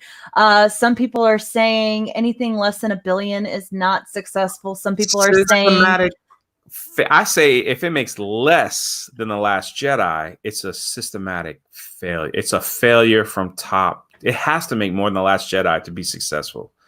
It's the end of the saga. It's Endgame. You know what I mean? It's like it's Endgame to Marvel. It's the end of the saga. It's supposed to be the biggest. It's the end of the trilogy. It's the end of the saga. It's the end of the Skywalker story. It's the end. It's supposed to be the big, you know, meatball hanging out there for us. Yeah. So if it makes less than The Last Jedi, it's I hope they fire everyone from top to bottom. Here's the other thing is Kathleen Kennedy comes out and says, we're not going to focus on trilogies anymore, right? She said that like 3 days ago. Bob Iger comes out today and goes, we are focusing on trilogies. I don't know where you heard that from. And you're just like, what the freak? Does she know anything that's going on in this company? No, she's a floozy. You can tell by her interviews. Today, he goes, yeah, we're going to be looking into trilogies. I don't know where you heard that. I'm like sitting here like, what a mess. Yeah, she's a mess. Oh, yeah. Just for my viewers, please tell them what has happened in the last 2 weeks now, almost 2 weeks, about a week and a half, with you trying to ride the Ride of Resistance? Yeah, they opened up a new ride. Now, people that have ridden the ride said it's really good. Yeah, Okay, I've seen video. It looks fabulous. Well, it looks good. But the problem is they opened it too quickly because they wanted to get it out before this movie comes out to help boost whatever. Mm-hmm. There's a whole section, right? They teased the ride was supposed to be 15 minutes long, the whole experience. They cut out a whole section. So now it's shorter. People are asking questions. Where's, like, it was in the commercial and now it's not on the ride. People are like, where's that? And they're like, that's not working. So we cut that part out. So they made the ride shorter. In order for you to ride the ride, you have to get there between 5 and 6 a.m. The park didn't even open until 8:30. So you got to stand out in the parking lot. Then they give you a little ticket, right? And then they're like, okay, so then you get a number and it's like from 1 to 200. And so then they go, all right, well, when we call your number, then you can get in line. So if you got like number 50, you might not even ride the ride because it keeps breaking down. So when I was there the other day, it had broke down and people were inside for 2 hours. So Disney came and gave them tickets to the park and like free snacks while they were sitting in the one part of the ride. Why so early? That's a good question, Joseph, because first come, first serve. So that's the time they said, if you want to come early to get a little ticket to ride this ride, that's when you got to come, which it's stupid. So imagine, you know how expensive theme parks are. I'm lucky I live down the street, so I can go whenever I want to go. But people that spend thousands of dollars and they're just like, hey, let's go. We're going to ride this ride and all this stuff. They don't even get to ride. Then Disney hands them, well, come back anytime. It's your free ticket. Listen, man, I live in Wyoming. It ain't like I can just come back here anytime. I got to get a hotel. Yeah, it's a disaster. And you give me no contingency plan, no plan B for this. It's apparent. Again, no plan B for a major, huge company like Disney. It just shows their ineptitude in every way. But speaking of things that are not inept, David Hervey, thank you so much for that $10, Finn. Instead of Rey being the one that Snoke probably meant about there being an awakening in the Force, reminds me of the theory that it was Neville who was the chosen one instead of Harry Potter. Interesting. Yeah, you know, I'm a Potterhead, I have to admit, and I have read that theory a few different times, and it is quite similar. It's interesting that you brought that up. And again, thank you for the $10 for the support of this channel. I truly appreciate it. Drunk, I have a question for you. You said you've been there how many times to try to ride this ride?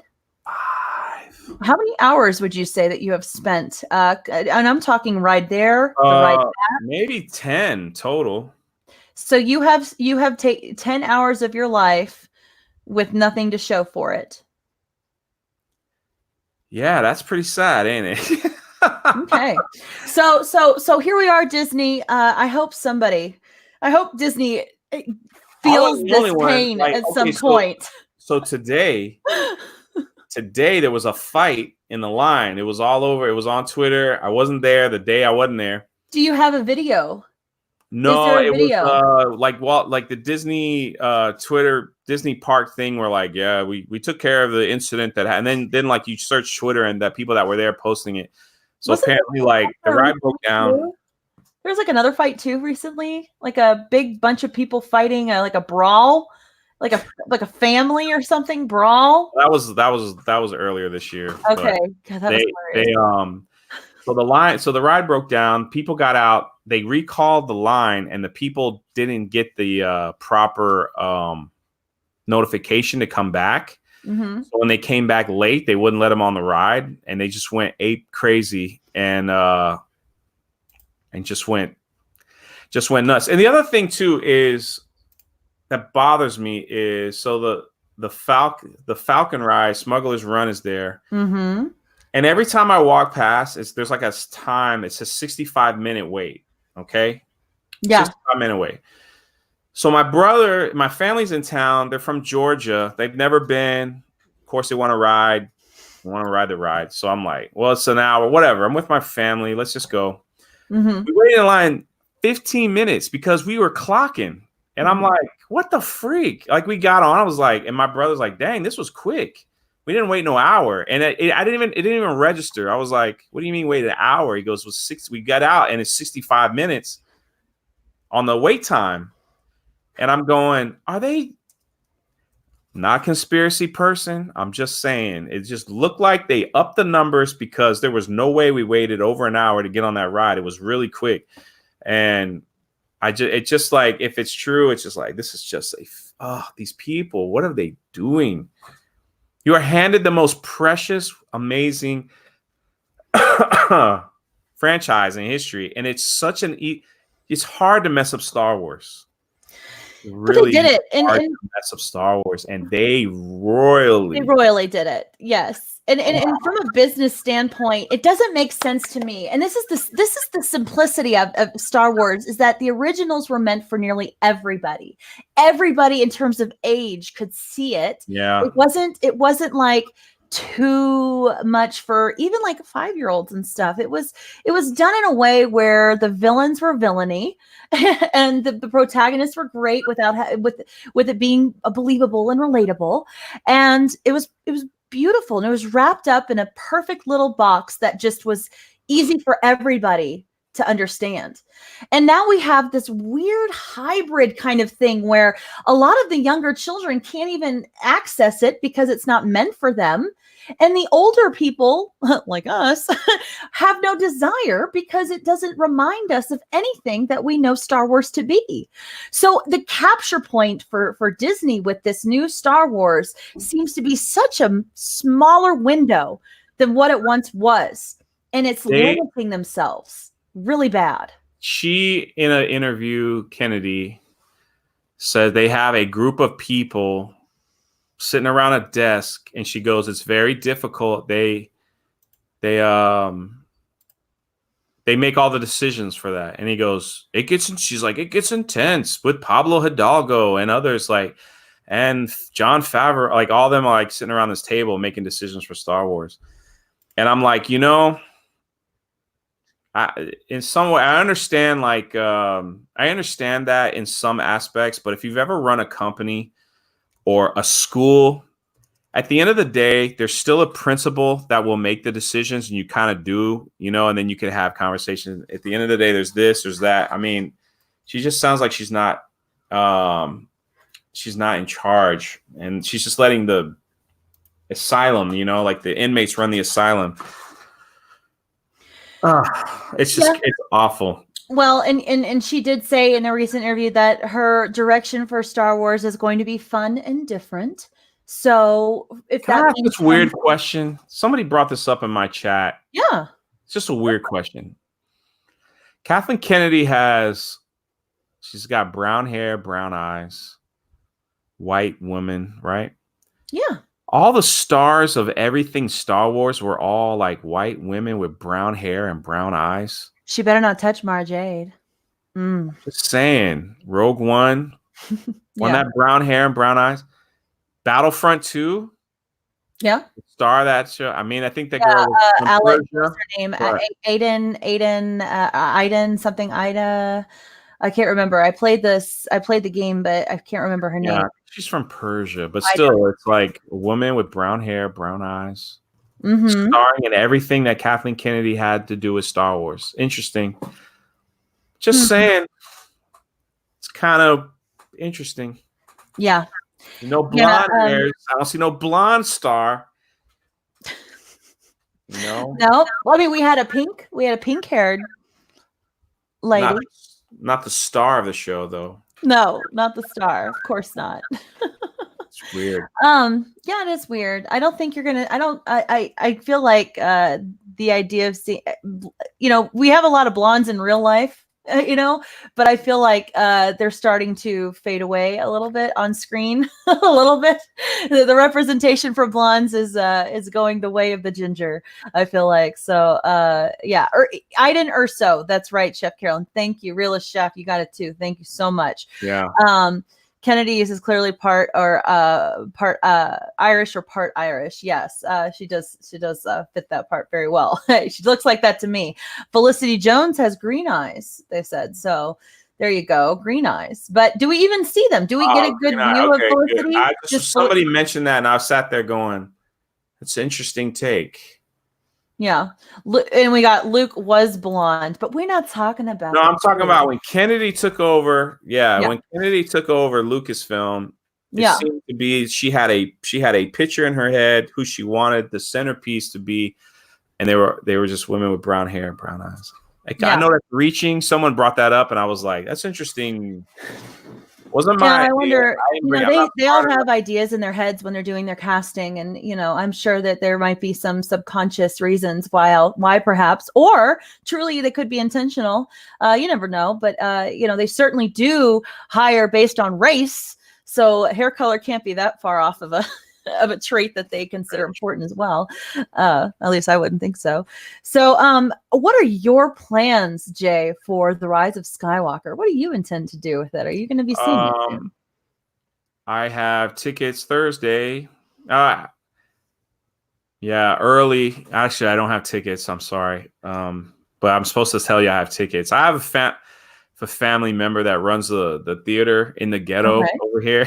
Okay.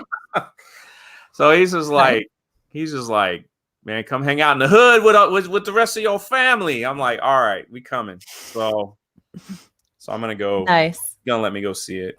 Okay, that's good. So you're what time are you gonna be seeing it? 1. Okay. All right. Are you gonna be doing a review or anything like that? Yeah, man. As soon as I come out of the theater, I'm just gonna do my little phone review and then throw that up, and then I'm going to go live and just spoil the whole thing. Just say, even though I'll just be like, the leaks are true, but if you want an outline, here we go. Doom, doom, doom. Boom, boom, boom, boom. The Rookie Critic for $2. Thank you so much, Jeff, for coming on here and supporting my channel and myself and Jay here. Thank you very much. We appreciate it. So I'm going to see it, but I'm not going to do a review. I'm just thinking to myself, is there even a need to do a review at this point? Like, they've already let. I think I don't know if you brought it up or maybe I was talking to you and I saw that too, but they're able to keep like good old Baby Yoda a secret. But this is the big end of the franchise. Yeah.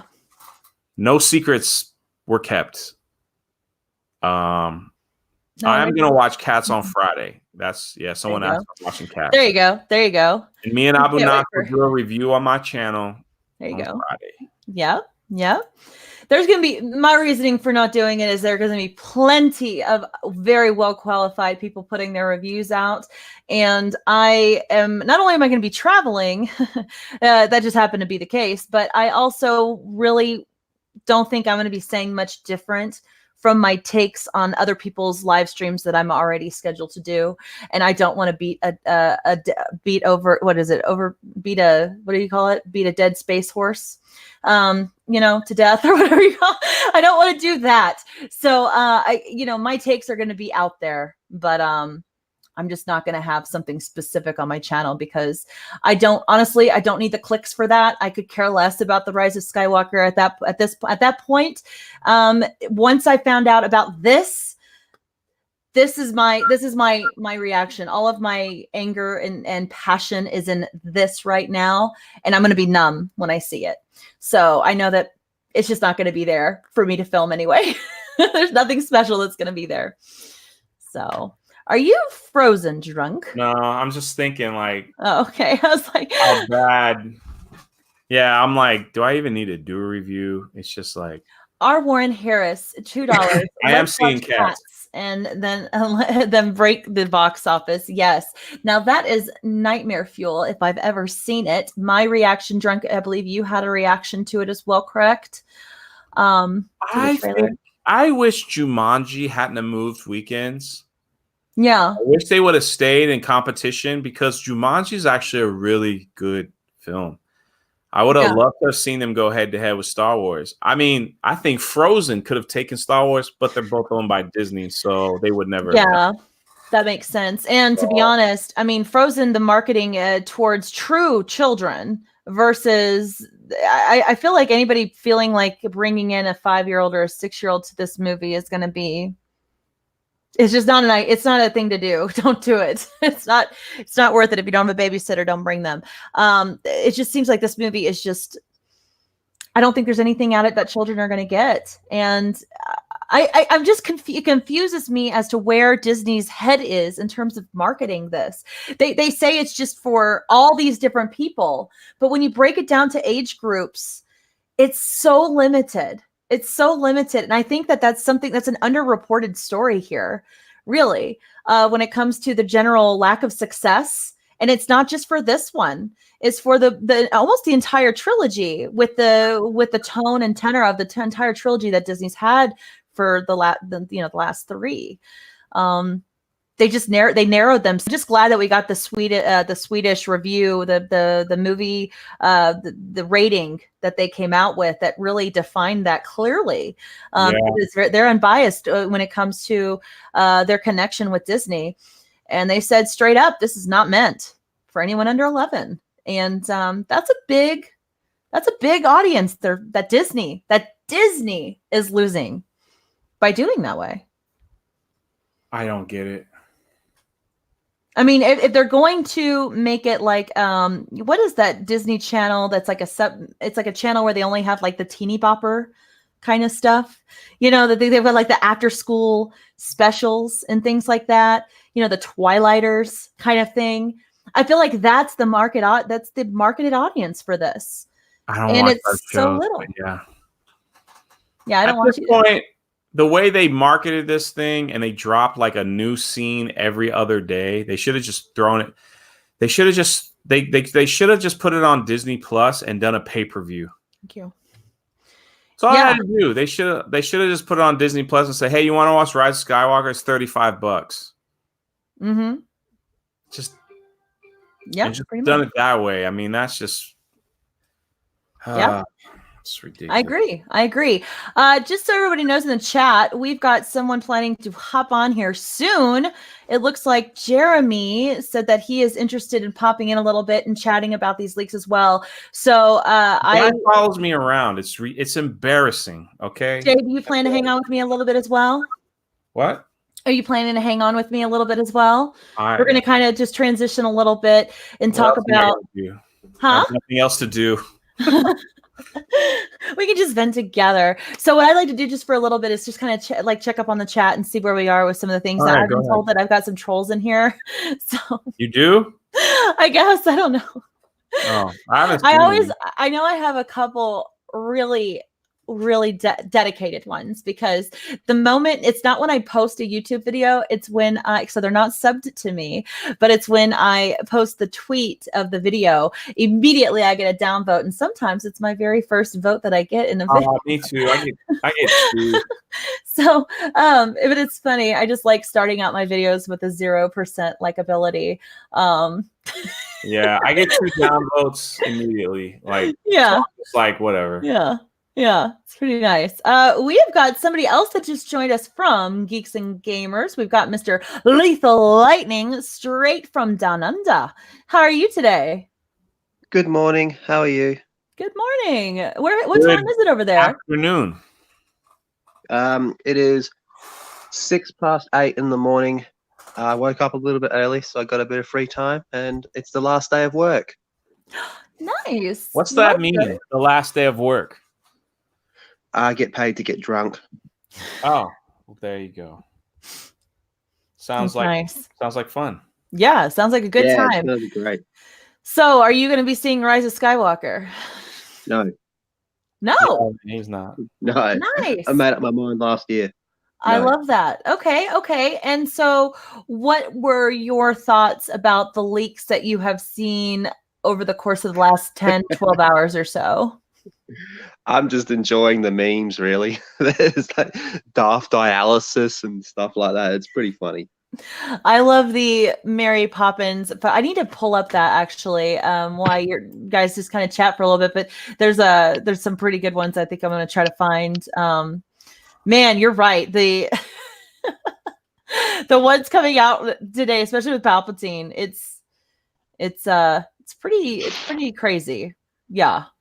I saw that Mike Zero uploaded a video about it, but I haven't watched it yet. Oh, dude, Mike has just flipped the switch, man. He did. Yeah. He has been doing these exposing himself, he calls it.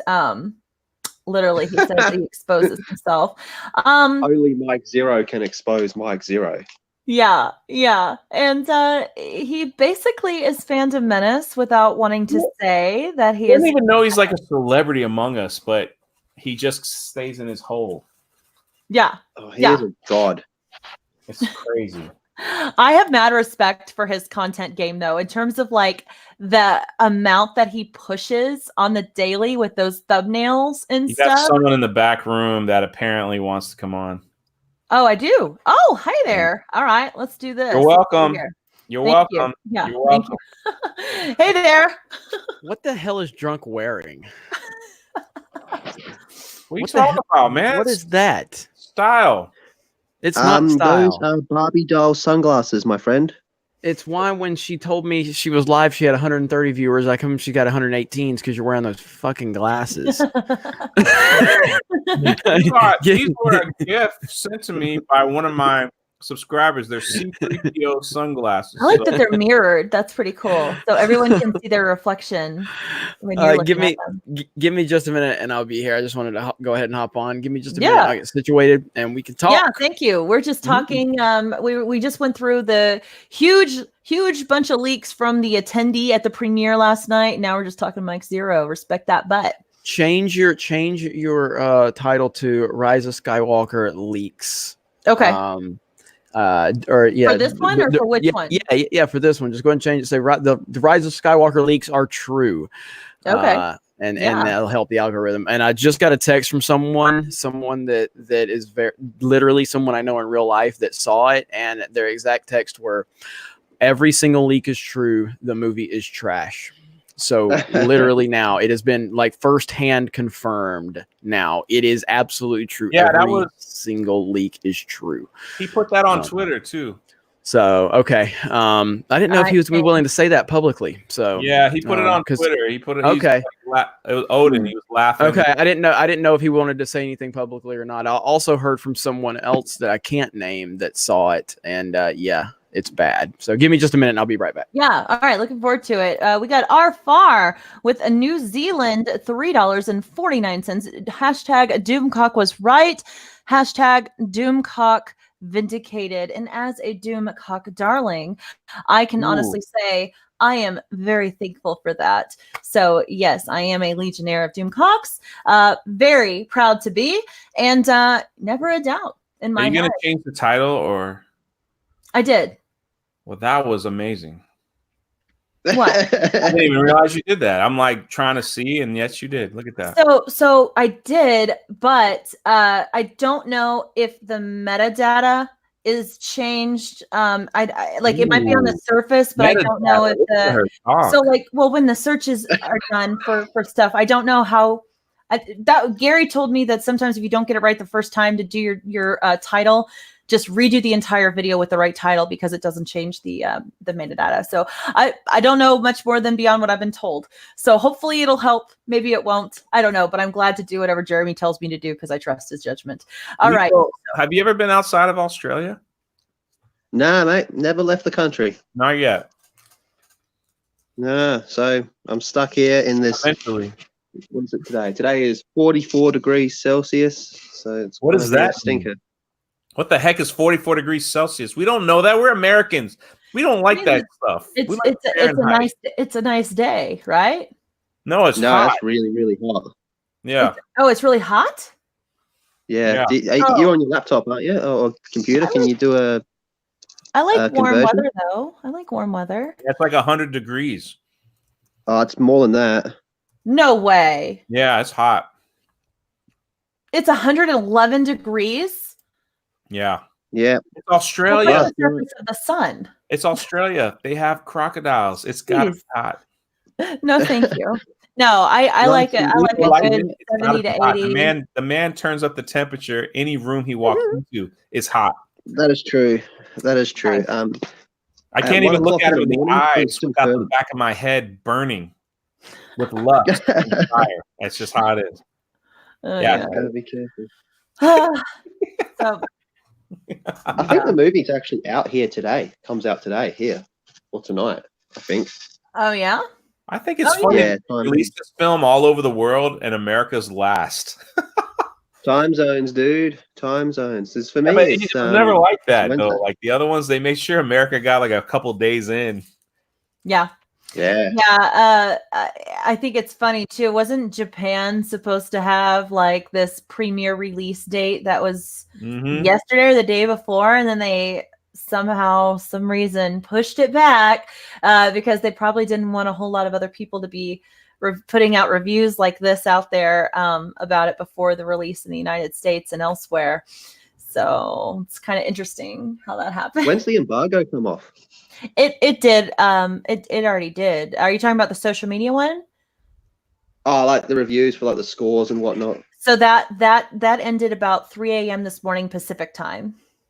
Oh, so it's on shit sites like Rotten Tomatoes and whatnot. Yeah, it should be. IMDb has a lot of stuff already too. In fact, I need to check the scores. Hold on. Rotten Tomatoes took down their scores. Really? Let's see if it's back up. I'm not sure, but that's funny. Hey, Letha, you remember that girl? You know that girl that girl that said she saw it really early. What's her name? Sabrina. Oh yeah. Yeah, she wants me to go into her DMs. Get in there, son. Go for it. Go for it. She was like, if you're really rich, you know, it's like, there it is. She wants the DM. It's the freaking sunglasses, Jeremy. Yeah, no, it's not. No, it's not. But yeah, so Odin did tweet this out because I wasn't sure if, because I know he was like, I don't know if he was under the whole NDA bullshit or whatever. So he tweeted out, just got out of Rise of Skywalker, and then he goes and he printed out ha ha ha, and then he put a meme of Han Solo. I got it. Yeah, just retweeted it. Yeah, so I mean, look, it's true. The Fandom Menace wins. The Fandom Menace was ahead of the curve the whole time. There's absolutely nothing that anyone can, do at this point. It's so funny. Well, you see how it still makes a lot of money, though. Huh? Which one? You want to go first, Lethal? So, well, what if it's, it's how much money do you reckon it's going to make now with all the leaks coming out? I still think it's going to have a really strong weekend. It's going to have a very strong weekend. I'm still thinking probably between, it'll still probably flirt with $200 million opening weekend domestically. I mean, I just think that's the general public. That's the huge.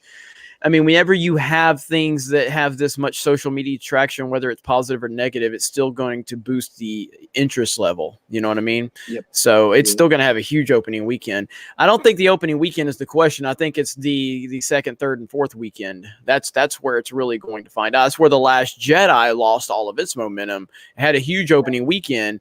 But then you go back to The Force Awakens. The Force Awakens had like a 34% drop in its second week, which is insane. Yeah. Like that is hard to do. And The Force Awakens set the all-time record, and it only had a 34% drop. That speaks volumes to how the audience responded to it. The Last Jedi had like a 68% drop in week 2. Because that shows you how the audience responded to it. People walked away from it. They're like, this is terrible. Return viewers. People didn't go back. Right. So that's going to be, that day is going to be right around Christmas, like right after Christmas, between the period of Christmas, right? Well, no, you said 2 weeks or 1 week? 2 weeks? All right, hang on. I'm getting so many messages right now. Okay. The kiss pic that we saw was fake, but the kiss is in the movie. But the kiss is in the movie, but that pic is fake. Yeah. There's an account on Twitter called Ben Swallow that is posting, he's answering every single question to whatever spoiler you want. Yeah, I just posted his entire spiel and before he basically went private on his Twitter. I want to give a real quick shout out to Krista, Darth Barbie. She lost her grandmother. I've been talking to her today. She's not doing great, and so if you follow her on Twitter, if you subscribe to her on YouTube, just send well wishes to her any way you can. She's not on social media today, but she will see it, and I know that it'll mean a lot to her. She said she's going to take like a week off, so if you do message her, you might not get a response for a little bit, but I know she'd appreciate the support for sure. Speaking of support, real quick, I just want to mention real fast, New York Kia 31 for $2. I don't believe that this movie is entirely stable. You and me both. If we both just went through what I just read earlier, I think it's safe to say that it's quite unstable, that we've got a lot of loose ends that look like this movie was just a feeble attempt to tie those up. Nothing more, nothing less. Pay a little bit of lip service to some fans here and there, but overall, it doesn't really feel cohesive. The blue check marks are losing their freaking mind. David Ertzlis, I don't know how to say his name, the senior film critic of IndieWire, has just tweeted, "The Rise of Skywalker may not be the worst Star Wars movie, but it sure feels like the most disappointing. It is dull. Even the new droid is dumb." Yeah, I got to get going. I got to head to the last day of work, and then I'm free. So I'll talk to you all a little bit later. All right. I love that. Have a good day. Bye. Release the Snyder Cut. Release the Snyder and Solo lost money. Mary in the chat and in the stream as a panelist. Thank you so much for hopping on with a $2 super chat. Grats on the monetization, love. Thank you so much. You are such an inspiration and such a motivator for me to get to this point. Thank you for all your help and advice. You are amazing. Mary's awesome. Hey, real quick, chat. Can we smash the melee button? Can we share this on Twitter? Hashtag at the Rise of Skywalker. Let's get some peeps up in here. Candace is now monetized, which is great.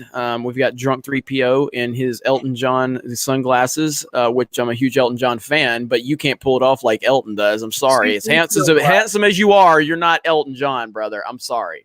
Okay. I do play the piano though. You can play it all you want, but you're not Elton John. I don't think I want to be Elton John, so thank you. Hey, if you don't want to be Elton John, will you be my? Can I be John Campia and you be my female super chat reader for a moment? Oh, you want me to be your bitch? Is that what you? I did that for you. I did it for you. I would never call you that. I'm just saying. You kind of in a roundabout way just did. I'm like, wait a minute. Am I losing my mind here? It sounds like you just did. But that's okay. I won't. Yeah, it's okay. I love you. You're my. All right, here we go. $5 super chat from Thomas. Moving on. This panel is incredible. The Geeks and Gamers people always have the best panel. $5 from Thomas Gilkey. Thank you, Thomas, for your super chat. Yes, Thomas. Well, I would never call Candace that word. I was just saying, like, it was reversed. I'm giving you a hard time. I know you wouldn't. It's so good. Yes, I'll have to say, if you want well-rounded conversation on things, Geeks and Gamers is the place for it. I know sometimes people think that there's always one bias, one slant, one way. Not the case. There's a lot of opinion. Just go back to a couple Mandalorian live streams on the Geeks and Gamers channel. Just go back to that if you want to know how Geeks and Gamers approaches the Mandalorian and see if you really think that we all come from one point of view. I think you might be surprised. So, thank you. And it's not just Ryan that stands out on that, right? Like Ryan isn't the only one who dislikes a lot of the stuff that goes down with Baby Yoda. Like he and I were at opposition as well, and I've actually gone back and forth on how I feel about the Mandalorian a couple of times now. And Candace and I, one minute will line up on something and the next not, and then wind up finding ourselves just on completely opposite ends of the spectrum, but still come back to it and be like, I love you, girl, you're my twinsy. So. 100%. 100%. It comes down to respect. One thing that we have in spades, not only in the Geeks and Gamer family, but also in the Fandom Menace for the most part, is respect. Mm-hmm. And as long as you have that, you can have civil discourse pretty easily with other people that you don't always agree with. It's amazing, but it all boils down to respect. So I'm glad that I found that here. Respect. these people are so mad that their movie sucks. In my comment section, Jeremy tweeted, somebody wants Jeremy to go to jail. Right? Saw that earlier. Came in these are all in my comment section, and the guy's like, I don't respect any white dude's opinion, so I'm gonna love this. He said, I'm gonna love this movie no matter what. Yeah, the classic white dude having white guilt on your channel, just airing that grievance. So that's special for you. They still watch. They do. It is so funny. This is what happens when you dedicate your argument to social justice nonsense, when you dedicate your argument to calling people from all races and genders and beliefs, when you call all of them straight white angry men in their basement. This is what happens. You all deserve it. You all deserve exactly what's happening right now. Yeah. For us. People can simplify it. People can simplify it into whatever terms they want to simplify it. But ultimately, it's not just about a movie. It's not. It's so much bigger than just a movie at this point. It's about an entertainment industry that is riddled with nonsense. It's about an entertainment industry that has this bubble, this protective bubble around it. And it's about an entertainment industry that has weaponized these entertainment properties that we grew up and loved, and they've weaponized it for their own political propaganda. That's what it's about. So when you hear people simplify it down to, oh, you're just angry about a movie 2 years later, these people don't know what the fuck they're talking about. They're just stupid, and they just are trying to, capitalize off of the Hollywood nonsense in terms of like they're trying to link themselves to the Hollywood nonsense. They don't understand. So, Mikey, you take it away, Jay. Do it. Mikey Gusler with a $5 super chat. Can't wait for the shill media to defend this film.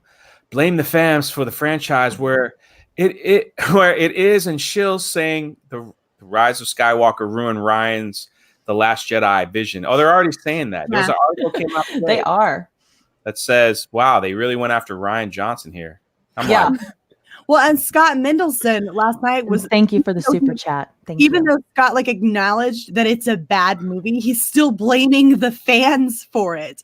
We didn't make the movie, genius. Oh no, I'm blaming the fans, but not us. I'm blaming the fans that say, I want a quality film because I'm going to get a free ticket and not spend money on this, but at least I got the film I wanted to see.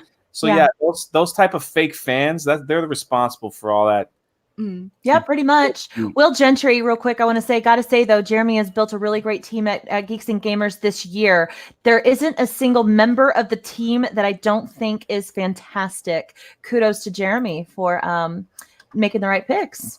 Kudos to having amazing people. I'm just lucky that I've gotten so many cool people along the way. So yeah.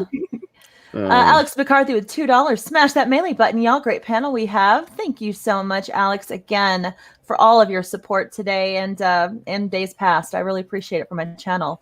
We got $10 from Glenn Espin. All this wokeness and white men bad crap in movies and TV shows nowadays makes me very, very, very nervous for Amazon's upcoming Lord of the Rings series. Star Wars is dead. All I have left is Lord of the Rings. I feel you there.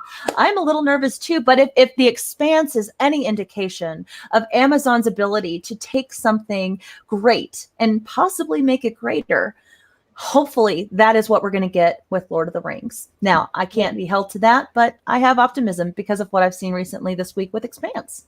So I'll cross my fingers for it. I will absolutely cross my fingers for it because a lot of us geekdom, right? Because it's not just Star Wars fandom that follows all this stuff that's going on. This reaches across into different fandoms like Star Trek and of course Lord of the Rings and into the gaming sphere and things like that. And this woke aspect has found its way into literally every aspect of our entertainment. And so of course we're nervous. Of course we're scared because the things that we love are being trampled and ruined, and we can't seem to find an escape.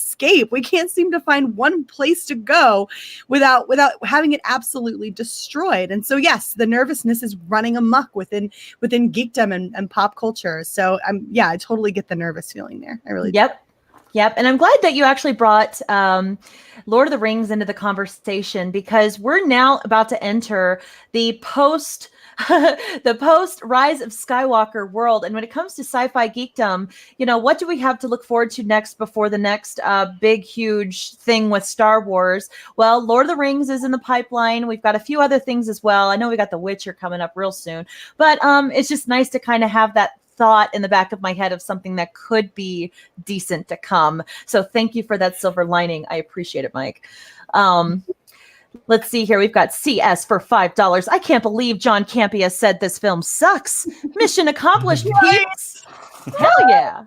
Oh my God, so much vindication here. And we've been saying this for years at this point. Like Phantom Menace as a whole, even if you read back just the Last Jedi, right? Now there were some of us who've been frustrated since The Force Awakens, but for at least 2 years at this, the Phantom Menace has been out there saying, look, this is a problem. And this all started for whatever it is now, right? For however far reaching it is in terms of into our entertainment that it is now. This all started with The Last Jedi, when we looked up and we realized that this was a problem, that you were destroying a franchise over an SJW woke narrative. And we were slammed for it because all we wanted was it to be out of our entertainment. That's all we wanted. We don't care what your politics are. We don't care what you think about when you go home. We don't care who you vote for when you go into the booth. We just don't give a damn.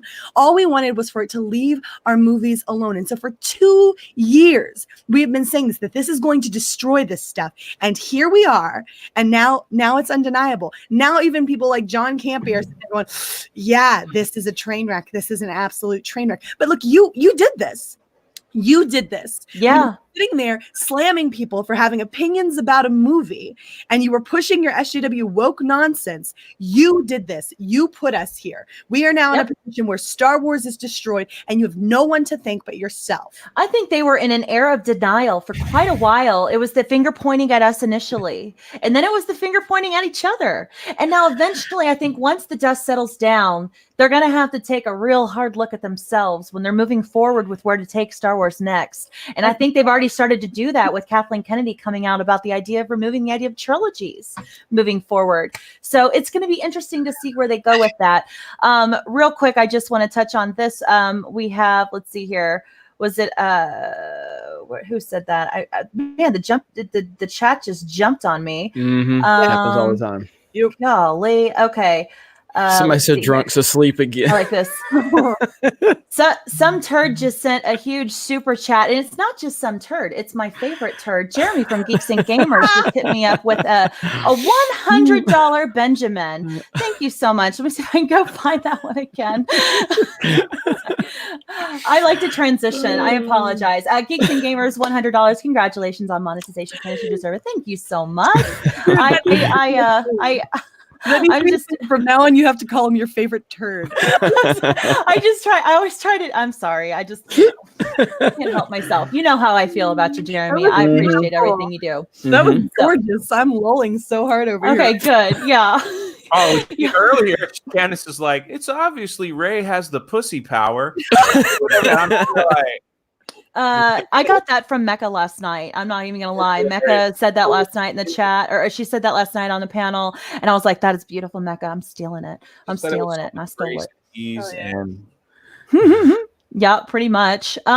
We got Blue Collar Daily. The fans begged to bring back Luke, not Palps. Scotty boy. Congrats, Candy, and all. What a nightmare. Thanks for being around for our grieving. Rest in peace, Star Wars. Yeah, this is practically a eulogy, you guys. We are here airing our grievances and maybe talking a little bit about the things that we once loved as well. So I feel like it's kind of a combination of all that right now, and perhaps that's why all the emotions are running so high.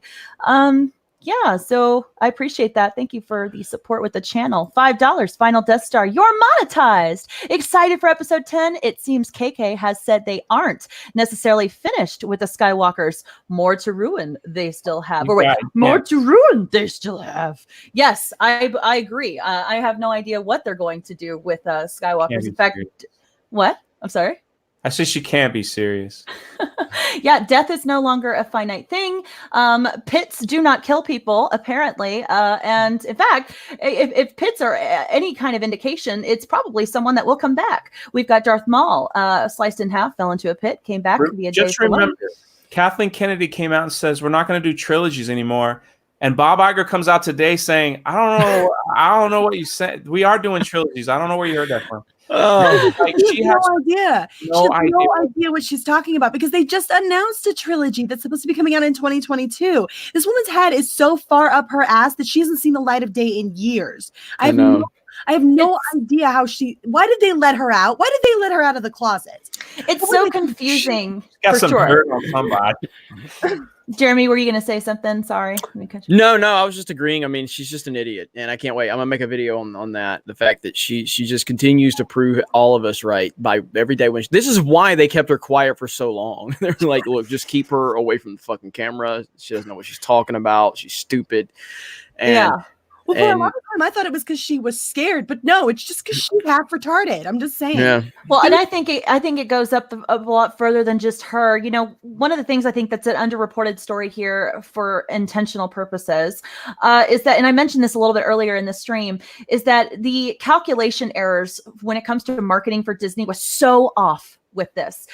You know, if anything, the indication from Sweden's little spiel about their rating system regarding not really suitable for 11 and under, this is Disney. They are really narrowing the window here for who would be interested in a movie like this by not including the nostalgia of the previous originals or even the prequels. They're eliminating a lot of the people like us who would be otherwise interested to go, but then also by adding in really funky, weird things like Corpse Palpatine and the like, they're removing the 11 and under crowd. So they've in essence kicked their own self in the balls here by doing these choices, and the marketing is just atrocious.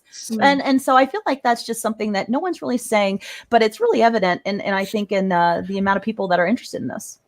Well, I mean, there's going to be, and I said this last night on the live stream, there's going to be so many people that are going to be jumping ship now that have been defending this garbage. There's going to be so many people that will retroactively, be like, yeah, I just didn't want to admit it to myself. And that's perfectly fine. But if these are the people that were calling us racist and sexist and complaining about too much negativity, I'm going to fucking call them out on it, because I'm not going to sit there and let you spew that bullshit for 2 years. If you change your opinion, like Mike Zero never, when he was riding the fence, Mike Zero never called anybody racist and sexist for having an opinion. Right. Mike Zero was trying his best to make the best of the situation, and he ultimately finally he's had enough with it. But there are people out there that have done this narrative about blaming the fans for Disney's failure and all of this nonsense, and we'll see. But eventually you're going to start seeing those people shift over there try to shift to our side of the equation. And for some of them, it's too little too late. So, and they'll get called out for it. Didn't like it. Well, there you go. Dude, I gotta hit him up. What the hell? That's awesome. Real quick, Wakazashi for 1,000 yen. This panel rocks. I love you guys. Many thanks for consistently cool content. Congratulations, Candy, on your monetization. All the best for the festive season. Thank you, and I appreciate the support for the channel. Yes, this panel does rock. I am very thankful and blessed to have you guys on with my stream. I don't stream very often on my channel. Usually I'm hitting up all yours, but I appreciate you guys being here today with me. So thank you. Definitely, definitely. Yeah, I mean, Candace has been just an amazing addition to the team. As has Mary, as has Drunk. I mean, I'm so proud of what we got going on, and I'm so happy everybody's finding success on their own channel. And we're the later ones on your crew too, aren't we? We're like yeah. And I'm just so happy that everybody's seeing success on their channels, because that's what Geeks and Gamers is supposed to do. Is supposed to breed more success onto whoever else is connected to it. And there's no jealousy or anything on our side. We just want to help other people.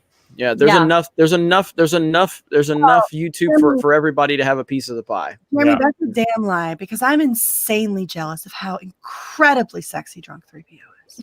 I mean, yeah, just look at him. Wait, what?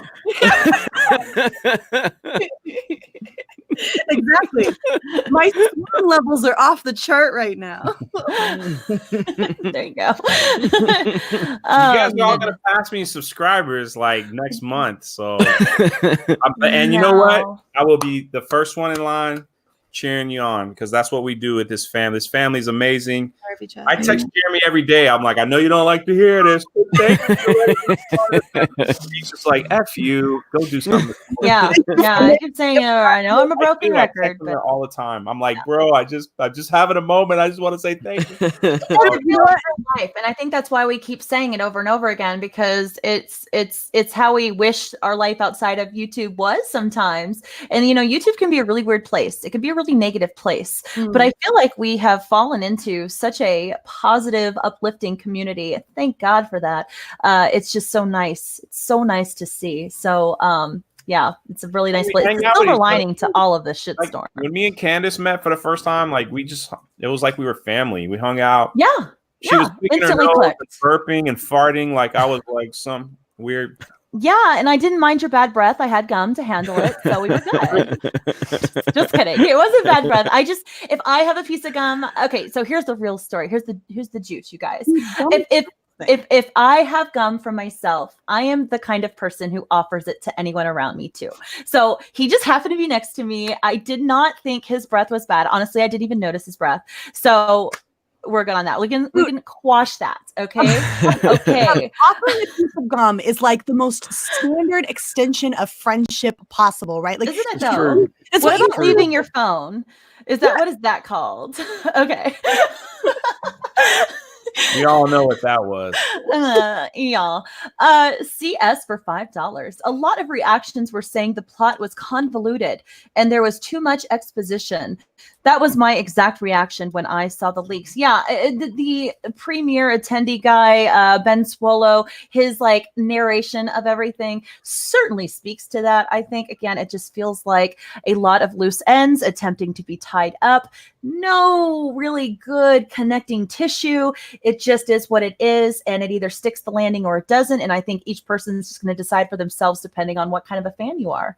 So, yeah. When you have an entire movie that you have to retcon, that's what happens when you have to fix the movie ahead of yours. You can't tell you can't tell the story. You have to go back and retroactively fix all of the subversion of our expectations. So I don't know why anyone expected anything different.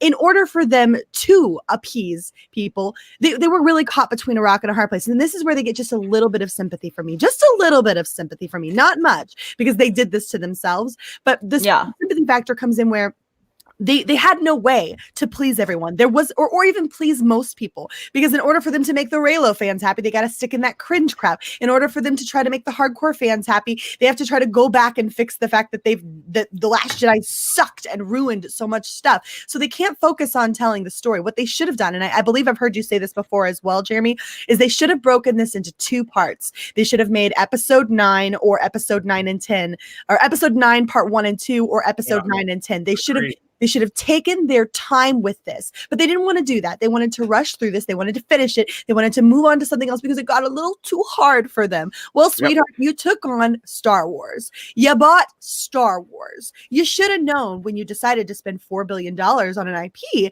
that people were going to be just a little bit passionate about it. So I'm sorry that was difficult for you. I'm sorry, but yeah, you needed to handle this. You needed to handle this completely and utterly differently, and instead you chose to do this with a one movie, or finish this off with just one movie, and then go back and retcon the garbage and the crap show, and then leave it where it sits now. And so this is what you got. And I'm sorry, I'm going to go ahead and quote Joker here, but you get what you fucking deserve. Yep. That's right. Yep. It's so beautiful. And then you have expansion of our community like this, which is just a beautiful thing to see as well. Yeah, I'm drunk now. Maybe bad Star Wars. That's the problem. I don't deserve bad Star Wars. Look at all the crap I buy. What's good Star Wars? We'll always have the originals. That's what I always have to remind myself. You always have the originals, and the prequels if you love the prequels too. Originals don't matter anymore.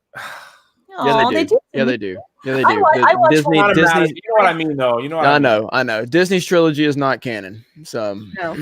Micah D2 for $2. It's a movie about space wizards for kids between the ages of 12 and 17. Yeah, see, that's my thing. The marketing here is so off. It's so off. And you guys, I'm gonna screen share another review that just came out, and they have a big word on here I can't even say. Let me know when you're ready for me to put it up. I'm ready. Okay, here you go. David Schilling. I've had way too much to. Schizophrenic. Yeah, schizophrenic. All right, unsatisfying major trilogy of all time, and this comes from someone who liked the first two movies. Boom. What we've been saying for a while now. Blue check mark. Blue check mark.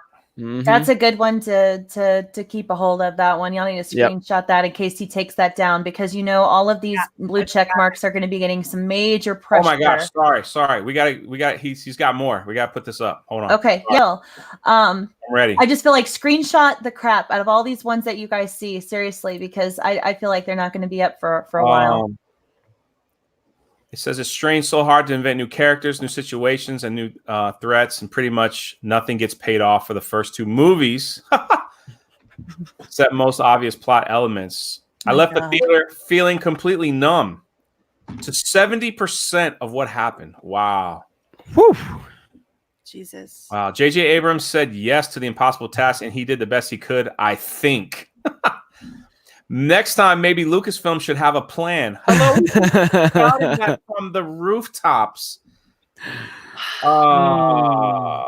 They might have prevented this movie feeling like a kid making up ridiculous stories with a chest full of Star Wars toys. Wow. Jesus. Wow. There were moments of pure emotion that worked for me, but it was surrounded by such absurdity. I couldn't stay with the moment longer than 10 minutes. The most pivotal moment of the whole series had some people in my theater laughing. Yes.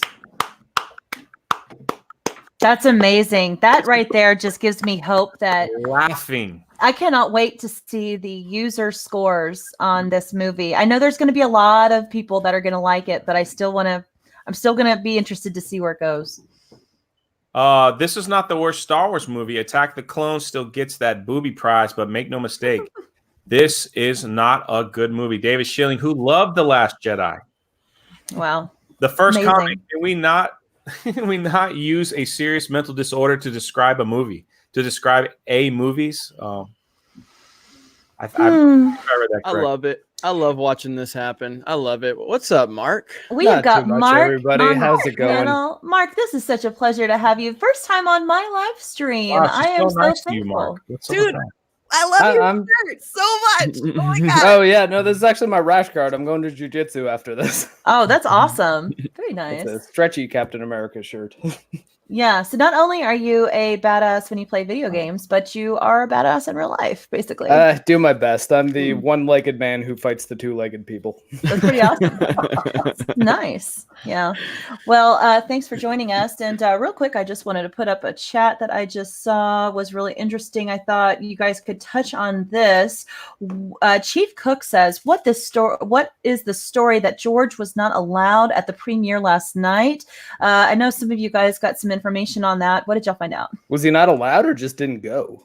Yeah, I don't have any new information on it other than just he wasn't there, and I don't know if but neither was Ryan Johnson, which is funny.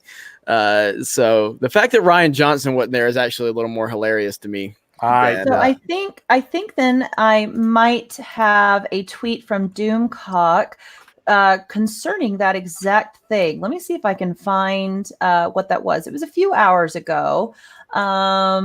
Yeah, for whatever reason, I can only view like 4 tweets from Doomcock, and then it just like doesn't let me scroll down anymore. So I don't know, but I think Doomcock was the one that said that it was true that he was actually uninvited. So I don't know. I don't have that in front of me. Let's see here. But okay. Here we go. I'm gonna go ahead and bring this up. Let's see, StreamYard, and then we'll go ahead and share screen. Chrome tab and do the tweets. Share. Here you guys go. Doomcock, Rise of Skywalker had its world premiere last night, but George Lucas was not invited. George Lucas being banned from the world premiere is proof that Episode 9 is a betrayal of George Lucas that trashes the original trilogy and forever tarnishes Star Wars. So I don't know any depth beyond that. I just, as of lately, I am going to, I follow Doomcock. I am a Doomcock darling, a Legionnaire. And so, he said that he was not invited. So there you have it. See, so he was banned. I totally need to understand that. He did, and I just can't search Twitter very well right now for whatever reason. My browser acts weird and it doesn't let me continue a search. So he did, I think, have another tweet that went into background about someone coming and tell him what actually happened. So, but I don't know what that. I don't have that. If anyone else has better search, I can try on my phone. My phone is usually better at searching. I think it would be really funny if the purpose of that was they saw the deep fake thing of him talking bad about the sequel trilogy, and they're like, "What? Lucas is banned. He can't come." Yeah, pretty much. That's it's pretty crazy that if that's the case. This has been a systematic failure show since The Force Awakens. They can't even get the freaking theme park correct. Mm-hmm. There's a fight at the theme park today because they put up the line. That's amazing. Am I the only one here who hasn't been at Galaxy's Edge? Mary, have you been there? Or is I have drank the blue titty milk. Been there 5 times in the past 2 weeks, and still I can't. I even got the freaking passport to ride the ride, and yet when they get to my number, it wouldn't work. FYI, we do have a video. That Rise of Skywalker premiere shocker George Lucas banned by Disney that Doomcock put out today. Okay. So there you go. It says Rise of Skywalker had its world premiere last night, but George Lucas was not invited to attend. George Lucas being banned. So I haven't seen the video. Obviously, it's 12 minutes long. But I'm sure they go into more detail in there. So there you go. Something to look afterwards. Go over and subscribe to Doomcock if you're not already. Yeah, definitely. I love all this nonsense. It's beautiful. It's a beautiful, beautiful thing. Yeah. I'm gonna have to bounce because I've got some stuff to do because I am gonna be on the High Council tonight. We are doing the reunion of the High Council tonight. So you're saying you have time for the High Council, but you don't have time for Candy's monetization. I'm just kidding. Your hashtag Jeremy has time for the High Council, but not for his own. There we go. Tell Jeff to start shipping Stealing Solo to Canada. I still haven't got my copy. There you go. So we'll be over. I believe we're on World Class Bullshitters channel tonight, so we'll be over there, and I still got some videos to record for Geeks and Gamers. But congratulations, Candace, on monetization. Smash the melee button for Candace. Congratulations to Drunk 3PO for his Elton John sunglasses. Thank you. Congratulations, Mark Cyborg, for his very tight shirt.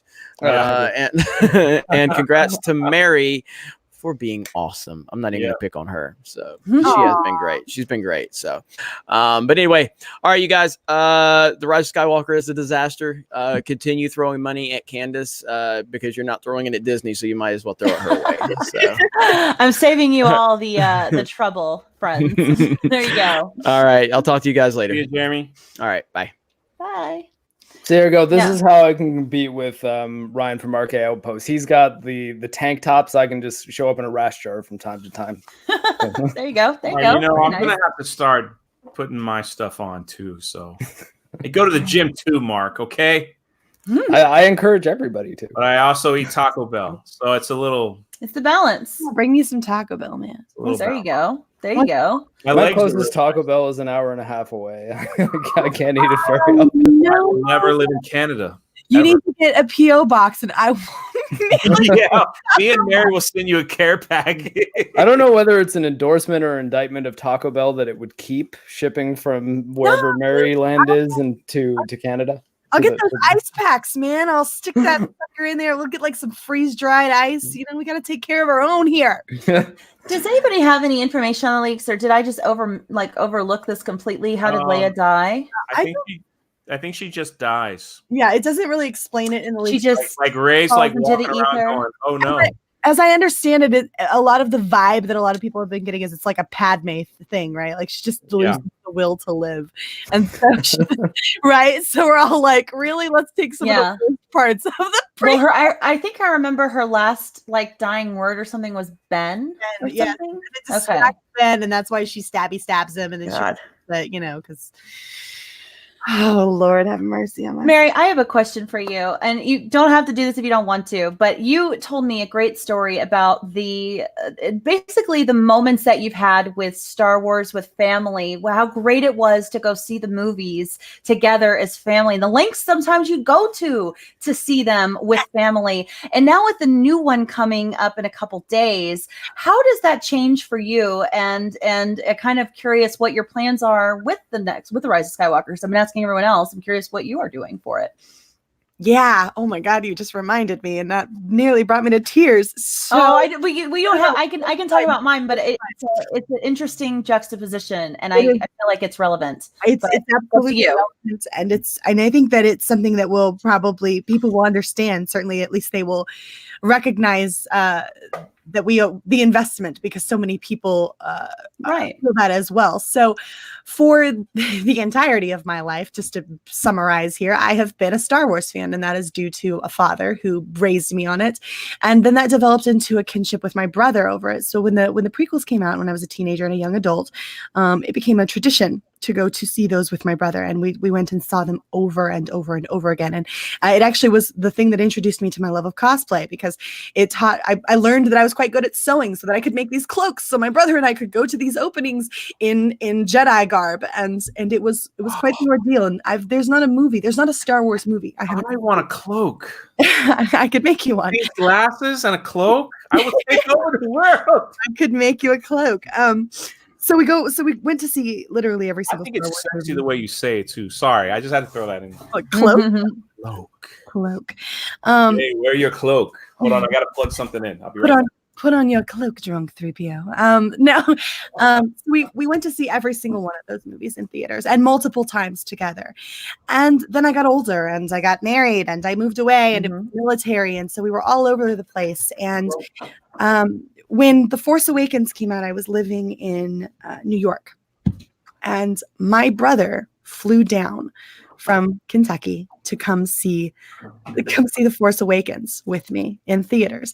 Now, I did not like it. In fact, I very much disliked it, and was very adamant and vocal about that with my brother. And we very much argued over The Force Awakens, as we'd argued about Star Wars movies since time immemorial for the two of us.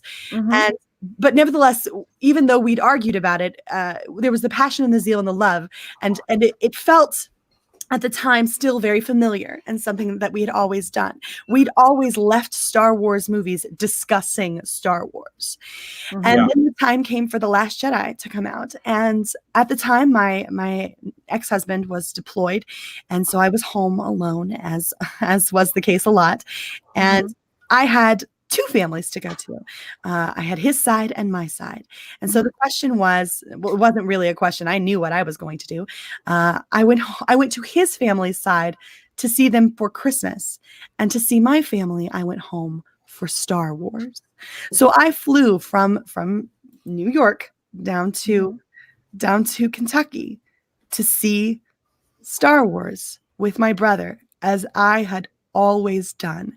And we prepared for that in the way that we always did. We got so excited. We packed our lightsabers in the car. We were gonna have a duel in the parking lot. It was gonna be fantastic. We get to the theater, and it was a 45-minute drive. We went to the big theater in Louisville, because we wanted to see it on a good screen, right? We didn't want to see it here. And we get there and we watch the movie, and it's over and it's done. And in direct opposition to every experience I had ever had with my brother, on the car ride, a 45-minute car ride home, we said nothing, not a word. We did not discuss the film. We were numb and broken. And now, this is the first. I'm not seeing this with my brother. I know. No. I'm going on Thursday by myself.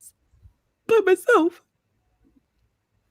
Well, you know, if I was there, I'd be seeing it with you. I'm going by myself too. And it's something I used to do with family as well. And it's become homework instead. And it's sad to see how much this really has affected everybody and changed the trajectory of this franchise from what was once so great and so much bigger than all of us. It brought together people from all different backgrounds, all different races, all different ages.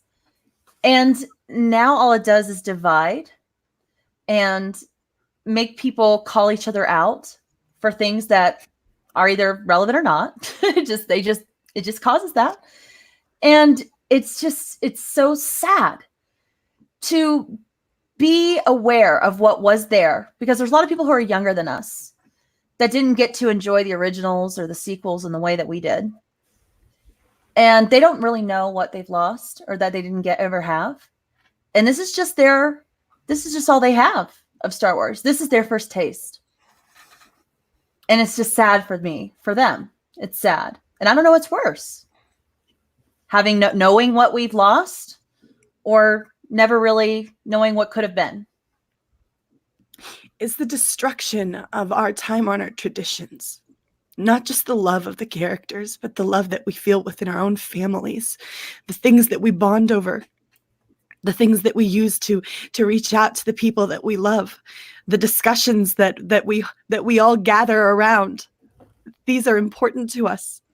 They're our values and our traditions. And Disney has been content to be neglectful at best and downright desecrating at worst of these things. They don't care. And next on the list is something that's close to my heart. Probably next in terms of things that I have the closest in terms of like my family kinship with movies would be Indiana Jones. And I know, Jay, you are a big fan of Indiana Jones. And and Mark. Okay. And by the way, Tom has joined us from Midnight's Edge After Dark. Thank you so much, Tom, for joining us. And Mary, thank you for sharing that special part of what Star Wars means to you, because I feel like your story, I want everybody to hear it, because it shows the passion where we come from. We are not Russian bots. We are not incels. We are not we're not toxic in that sense. I'm all three of those things. So. we come from a place in You're also heart. a cyborg. Yeah, that's right. A Russian cyborg with no human emotion. You're literally a Russian bot. Russian beard. Yes.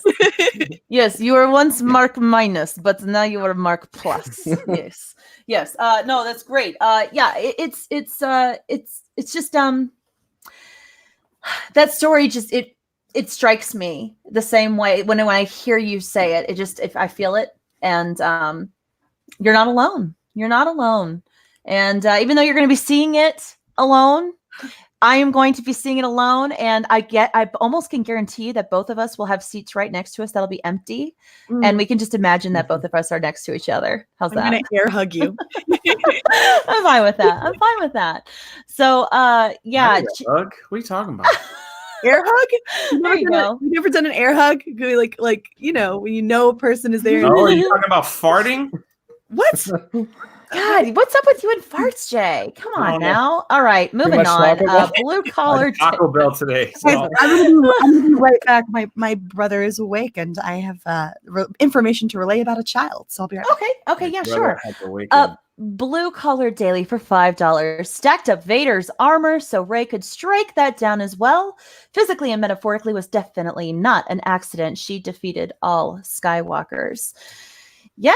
I mean, we actually on the stream I was on last week, we got like a different shot from that scene, and it's just like a stand that the helmet is on top of. There's like an overhead shot of it, so it seems like it's kind of like a pillar or a podium. Yeah, I think that's what you meant by like the metaphorically. Then maybe that's what that was made to represent. Perhaps I don't know. But quit talking smack about my granddaughter. Yes, Grandpapa Palps in the panel today, right. you guys. You Papa guys are in for a treat. Yes, Deranged Lunatic for $2. Sorry, Mary, that you're sad. I'll make sure to. I'll redo that one when She's when the she comes bestest back. granddaughter in the universe. Yeah. I'm leaning into the sadness for my plan. I'm going to see it on Saturday with a friend of mine in Toronto. We're going to a VIP theater that has a bar. So it's like 19 is the drinking age in Canada. So it's a 19 plus theater where you can just get beer throughout the whole movie. And I'm just going to get absolutely drunk. And probably end up laughing at a good chunk of the movie. So rather than it being like, oh man, I'm so excited to see the next Star Wars, be like, all right, let's do this.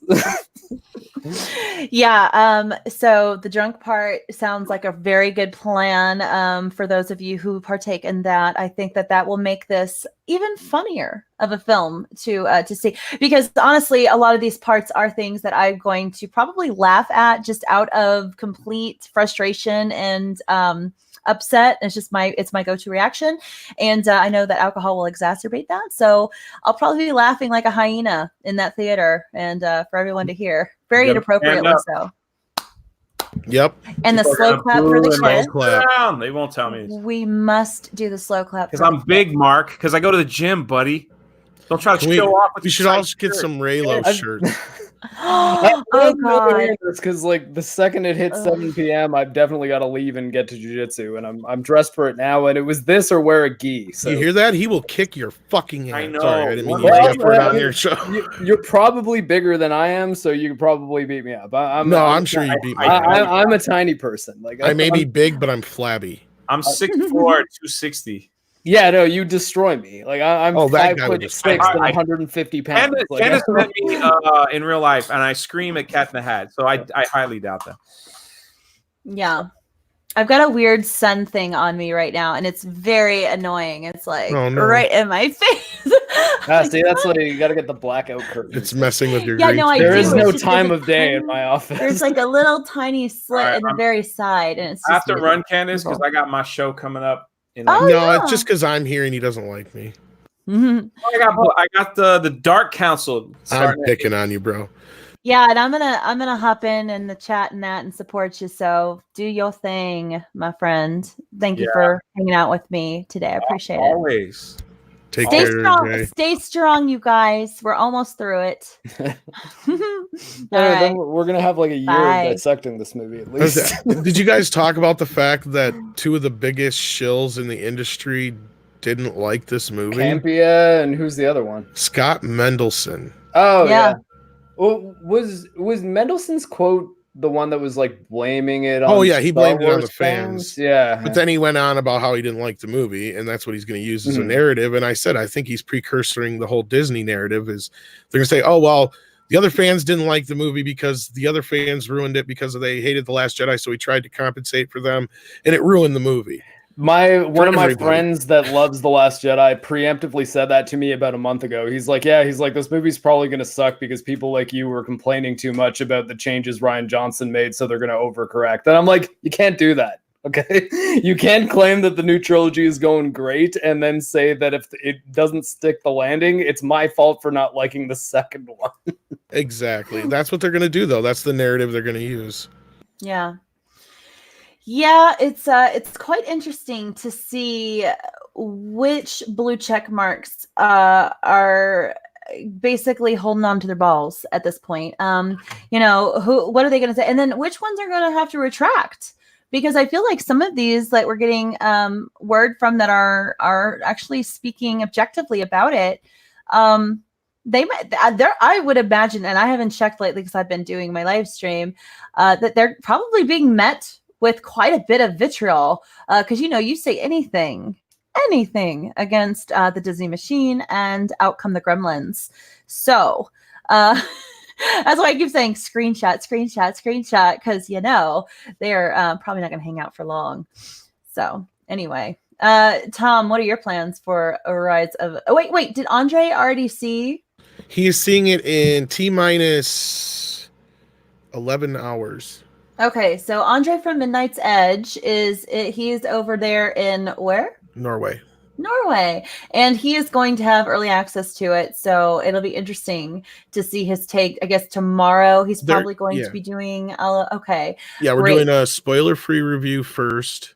Great. And then after that drops, probably within a half hour or whatever, we're going to do a live stream where he's going to just break it all down. For years I've wondered where his accent was from, and I just found out. He has a very different accent than a lot of Norwegians do, though. Because he learned a lot of his English from movies. He speaks several languages, but yeah, he's an interesting cat.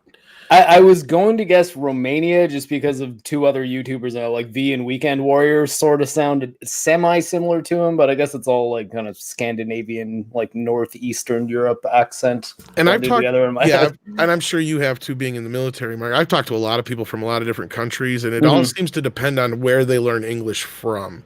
Yeah. One thing I've noticed is that a lot of people, especially overseas over that direction, will learn English from somebody who actually speaks proper English. And that's where the weird accents a lot of times come out. So you have somebody who already has an accent, and then the English they're learning is in a whole nother accent instead of it just being a flat accent. It's like one of the craziest things that I've heard a couple times is there's a very, very large population of Chinese people, but Hong Kong Chinese in Toronto. And I know a couple people who learned English in Hong Kong from people with English accents. So their accent is kind of a mix between Chinese and like British English, but they're now in like Canada and speaking. They're just like, Yeah, sometimes your words are hard to understand, but it's always interesting listening to you.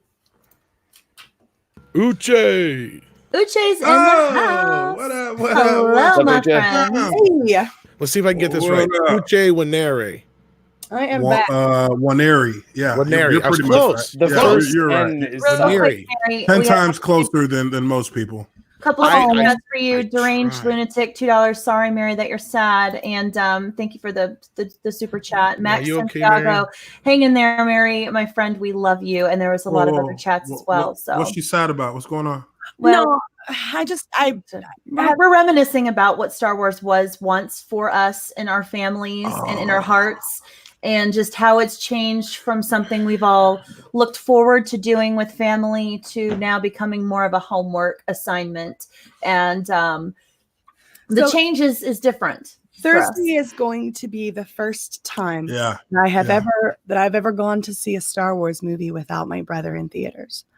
And it's just sort of an ordeal. And I appreciate you guys for those wonderful kind words, and I especially appreciate you sending them in a way that supports Candace, because that is something beautiful to behold. And you know, throughout the loss that we've all experienced with all of this, because of course Star Wars is more than just movies to us. It's family. It's representative of what we all convene around, right? But throughout this loss, we've gained something also in the process. We gained each other, and I gained a new family. Yeah, that's a great point that I think you guys have made since last night. That, I mean, at the end of the day, the disaster of the tragedy of Star Wars: The Wise, the silver lining in it has been that it has created a community, a united community for the most part, of Star Wars fans who are able to, gain even more love for what we all love about Star Wars because of the relationships that we've built through, our own, I guess, misery of what we currently have in Star Wars. But before I joined with Geeks and Gamers, I mean, I was in that boat of, man, Star Wars is just, it sucks. It's sucking right now. But, I didn't really know so much who to talk to about that. But I watched the videos and I kept up with all this Star Wars Fandom Menace updates from all across the spectrum for well over a year before I decided to try and jump into it. And it was good to see that it wasn't just, it's not just you, when you're thinking about it, I'm not just seeing it as bad, and I'm not, outdated in how I look at Star Wars. This is what people love. And, and look, I take, I don't mean to aim any of our animosity at any of the actors, any of the people who work their asses off to make these movies. these are achievements in themselves. But the people who make the decisions made these decisions, these ill-advised decisions, and they didn't take into account the kind of care that you have to give these products, because there are people who really do truly care about it. Yeah. Right. Well, and I did a long diatribe, editorial, whatever you want to call it, back after The Last Jedi, probably like a month or two after the movie came out. And I equated this whole thing to a breakup, like a relationship. Now, I never had like a tradition like Mary has as far as like seeing the movie with any specific people. I mean, I seen like Phantom Menace with a lot of random different friends. I went to see Attack of the Clones at a big, huge theater with like 2,000 other Star Wars fans with a friend of mine. But I went to Episode 3 by myself because nobody gave a shit about Star Wars at that time. And the same thing with the Clone Wars cartoon movie. But I don't blame anybody for not wanting to go see that shit with me. But yeah, which is sad because that series actually did spawn a decent series. That movie, though, is just horrible. Yeah, that was a rough movie. But no, the idea of a cute hut with who would have thought that a baby anything in Star Wars would have worked? Guys, that's I got crazy it. idea. Jabba the Hutt creature. Sick, stinky is sick. That is going to be the linchpin of the entire story of this film. Right. And I was like, I walked out of that. I was like, this show is going to be terrible. I actually didn't ever watch through Clone Wars until it was on later, Netflix in Canada. Dude, I thought that animated. No, go ahead. My bad. The Genndy Tartakovsky one was better.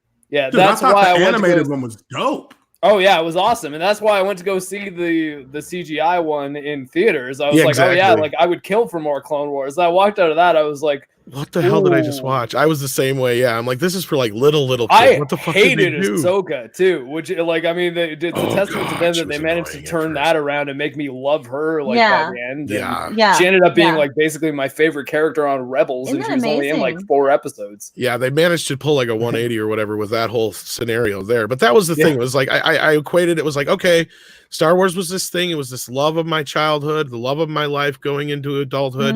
It almost kind of felt like this thing that was only I had, with maybe 1 or 2 other people that liked Star Wars, because it kind of went away outside of the novels and the video games until the special editions for the general audience. And then it was back and it was big and it was everything. And then the prequels come out and it's like, oh yeah, here we go. This is it.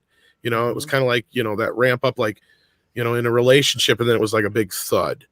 Yeah. So then by episode 3, you're just like, okay, we made our peace. This is it. There's going to be no more. We knew we were going to have the Clone Wars and stuff kind of after that, things to kind of maintain the relationship and keep it at a status quo. But, it was just kind of like, we had this great relationship and it's just kind of there. Well, then all of a sudden we're going to get the prequels or the sequels, through Disney, and all this shit was going on. It's like, oh, wow. Like this is like sparking up again, something fresh is happening. It's like reuniting with an old love, like, yeah, you were friends all these years, but you didn't really get close against that. And then now, oh, wow. So The Force Awakens was like this huge reunion. And, at first glance, it felt like this was this great, date.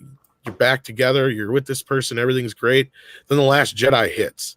And it's like that when, that honeymoon syndrome gets away and you're like, oh, you realize all the reasons why you broke up with this person in the first place. Only it's worse now. Yeah. It's like, oh yeah, remember, I hate you.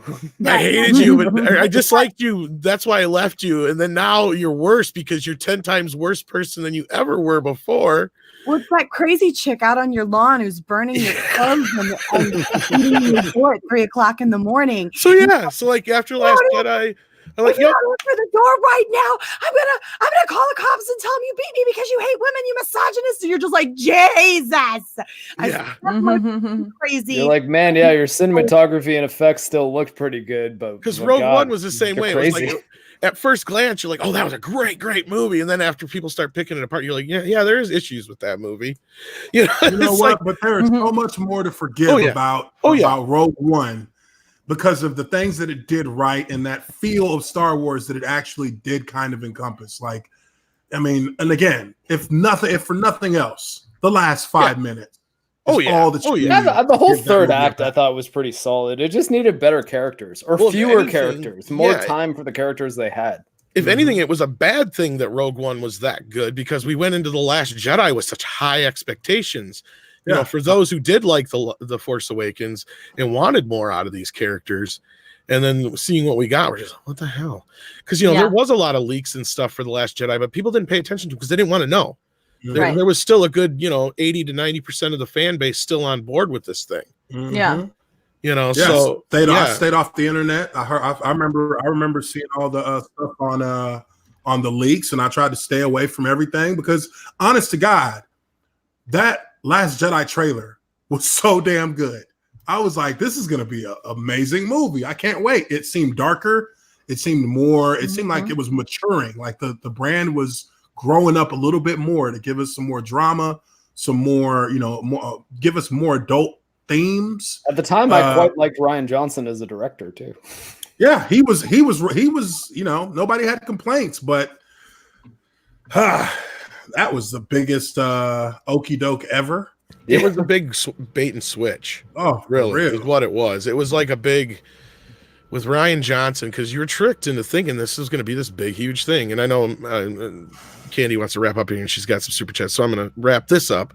But yeah, here we are now at the eve, basically, of the Rise of Skywalker, and look at what's happened. It's like we've inversed this whole thing. Jeremy said it a few times last night, and a few other people did too. Is like, here we are having the type of discussions and debates and everything going on that we normally see after the movie comes out, and it's like everybody's already seen the movie. Yep. Yeah, no lie. Now the rest of it's just homework. Pretty much. And I really, I said that last night. I don't know if any of you were watching so late, but I was like, I take it back. I don't think this movie is going to make $1 billion now that it's leaked online like this, before the movie's even literally leaked online. I think a lot of people are going to steer clear this weekend to prove a point. Yeah, pretty much.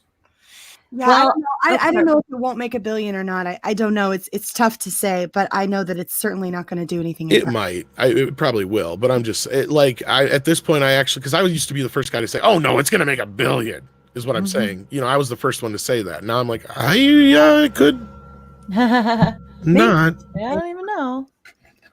Yeah, they're talking about what, 450 million for the for opening weekend. I don't think that's true. I don't think that's going to be how it plays out. That was before everybody started slamming it. Yeah, they're predicting 450 million for the opening weekend, but I don't see it. I mean, maybe 200 at the most. And I think that second week drop is going to be plus 50%. Let's not celebrate too quickly. I mean, honestly, I hate to say it, I think we all hate to say it, but I mean, geez, man. I mean, you got Palpatine hooked up to a meth machine. Oh, fuck my life. Don't knock it till you've tried it. I might have to pre-drink before the show now. Yeah. Let's all get drunk and watch it together and torrent it or something. There you go. Well, I just wanted to real quick to say thank you guys for stopping by. I think I'm going to probably end this here because I know all of us have other streams that we are going to be doing today and make our rounds and be doing videos. It's going to be a very busy day today. Thank you for having me, Candy. I appreciate it. Well, thank you for hopping on. And Uche, I wish I had more time with you. One of these days, I want to just talk your ear off about Batman one of these days, especially as we're getting closer to the new Batman movie coming out next year. So is it next year or the year after? I think it's next year, right? 2020. 2021. I think. Is it 2021? I think they're just starting to shoot it. You're right. You're right. Yeah, I think January. Right. Yeah. Okay. I was about to say, I was like, if it's 2020, that's a short turnaround. No, you guys are right. With all the pre-production and now the production of it, I definitely want to hear your takes on some things, especially with the casting choices. So one of these days, we're gonna meet up. Yes. So I just want to go around quickly and let everyone kind of talk about their channels real fast before we wrap. And I'll go ahead and start with you, Tom, if you don't mind. Oh, don't worry about me so much. Check out these fine people here. They are more important than I am. I'm part of Midnight's Edge and After Dark. I don't need so much as these guys do. Mark needs to get monetized. This guy is great. Yes. You just reset my hours. I'm at like 300 now. It was at 1800 a month ago. YouTube. They reset your hours? What the hell, YouTube? No idea why. I was at 1800 and I was like, hey guys, I'm almost halfway. And then I checked again and I was at like 260 and I was like, What? They took a lot of people's watch hours away. They did. Why?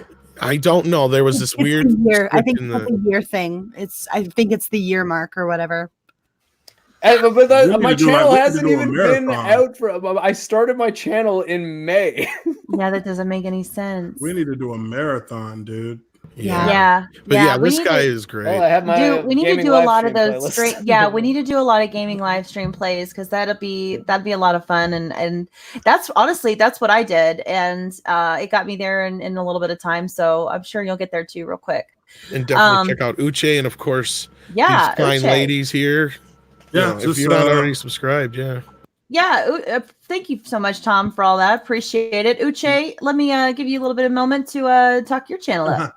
Well, my channel is obviously the Observant Lyman, but it's just my name. So if you look up my name, you'll find it. Subscribe to it. Hit the like button. I focus on my football stuff, but as most everyone knows, I am a huge geek and gamer.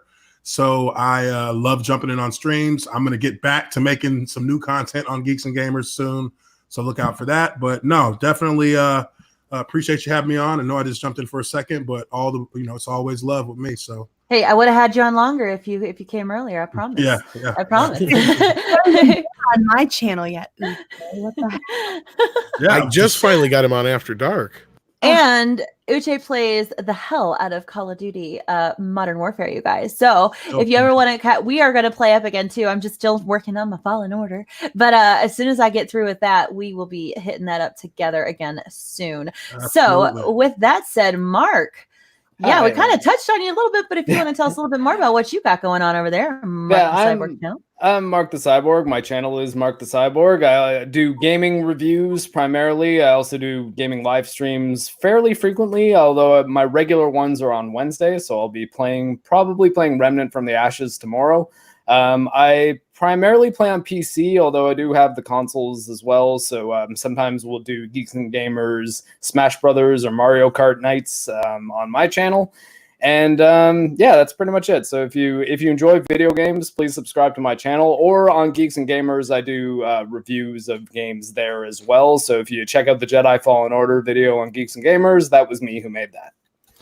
And I was so glad you mentioned that. Your reviews are incredibly thorough, and a certain somebody just happened to be cameoing in them. Yeah, GeekyCandi's in my Jedi Fallen Order video. I use her as an example. Of I did watch a little bit of that. The best moment of confusion when a glitch happens in that game. She's just like, I feel like that stormtrooper just disappeared, and then another one disappeared, and she's like, yeah. Did you see that? I'm blessed to be playing it on the PS4, which is the glitchiest of consoles for this game. It was pretty glitchy on PC too. Oh, it is one of my biggest complaints of it. Oh, well. I think that bun needed more time in the oven. That's what EA really wanted a big seller for the holiday season. I think that's the only reason that wasn't a spring 2020. Yeah. Well, thank you so much for all of that, and Miss Mary Mayhem, my love. Oh, my dear. Well, congratulations again, Candace, on getting monetized. Holy cow, it's got to be a record. What was it, less than 8 hours? Yeah, I was surprised. It's got to be a fracking record. Well, thank you so much for having me on, Candace. Guys, I am Mary B. I am the mistress of mayhem, disruptor of the narrative. I swear I know. And official Whammon card holder. You can find me over on my channel, Mary Mayhem. I talk about the newsy news, the pop culture newsy news stuff that you guys all love. And so hopefully you'll come over, give me a check out. But most importantly, I want to say thank you so much for supporting Candace. This girl over here is absolutely amazing. And I could not be more proud and more happy to see how well you are thriving within this community. So I'm just so glad to see you taking off, girl. Oh, you're making me blush. Well, thank you. I appreciate that. Yeah. Well, everybody, thank you so much for stopping by. I, of course, am Candace, aka Geeky Candi, and guess what? This may be the last of this stream, but I will be streaming again later tonight with some Fallen Order gameplay, because if you were there last night, you knew I kind of ran into some technical difficulties using OBS Streamlabs. I'm trying to up my gameplay frame rate, and I overdid it. So, we are going to take it back down a notch to just regular old OBS because that's what worked up until now. And tonight we'll be running that, making sure we are technical difficulty free and ready to play. So I appreciate all you guys stopping by and checking that out later. If you feel like you want to join in on that, I would love to see you guys. I know I can use the help. So, and with all that being said, you guys, thank you so much for stopping by.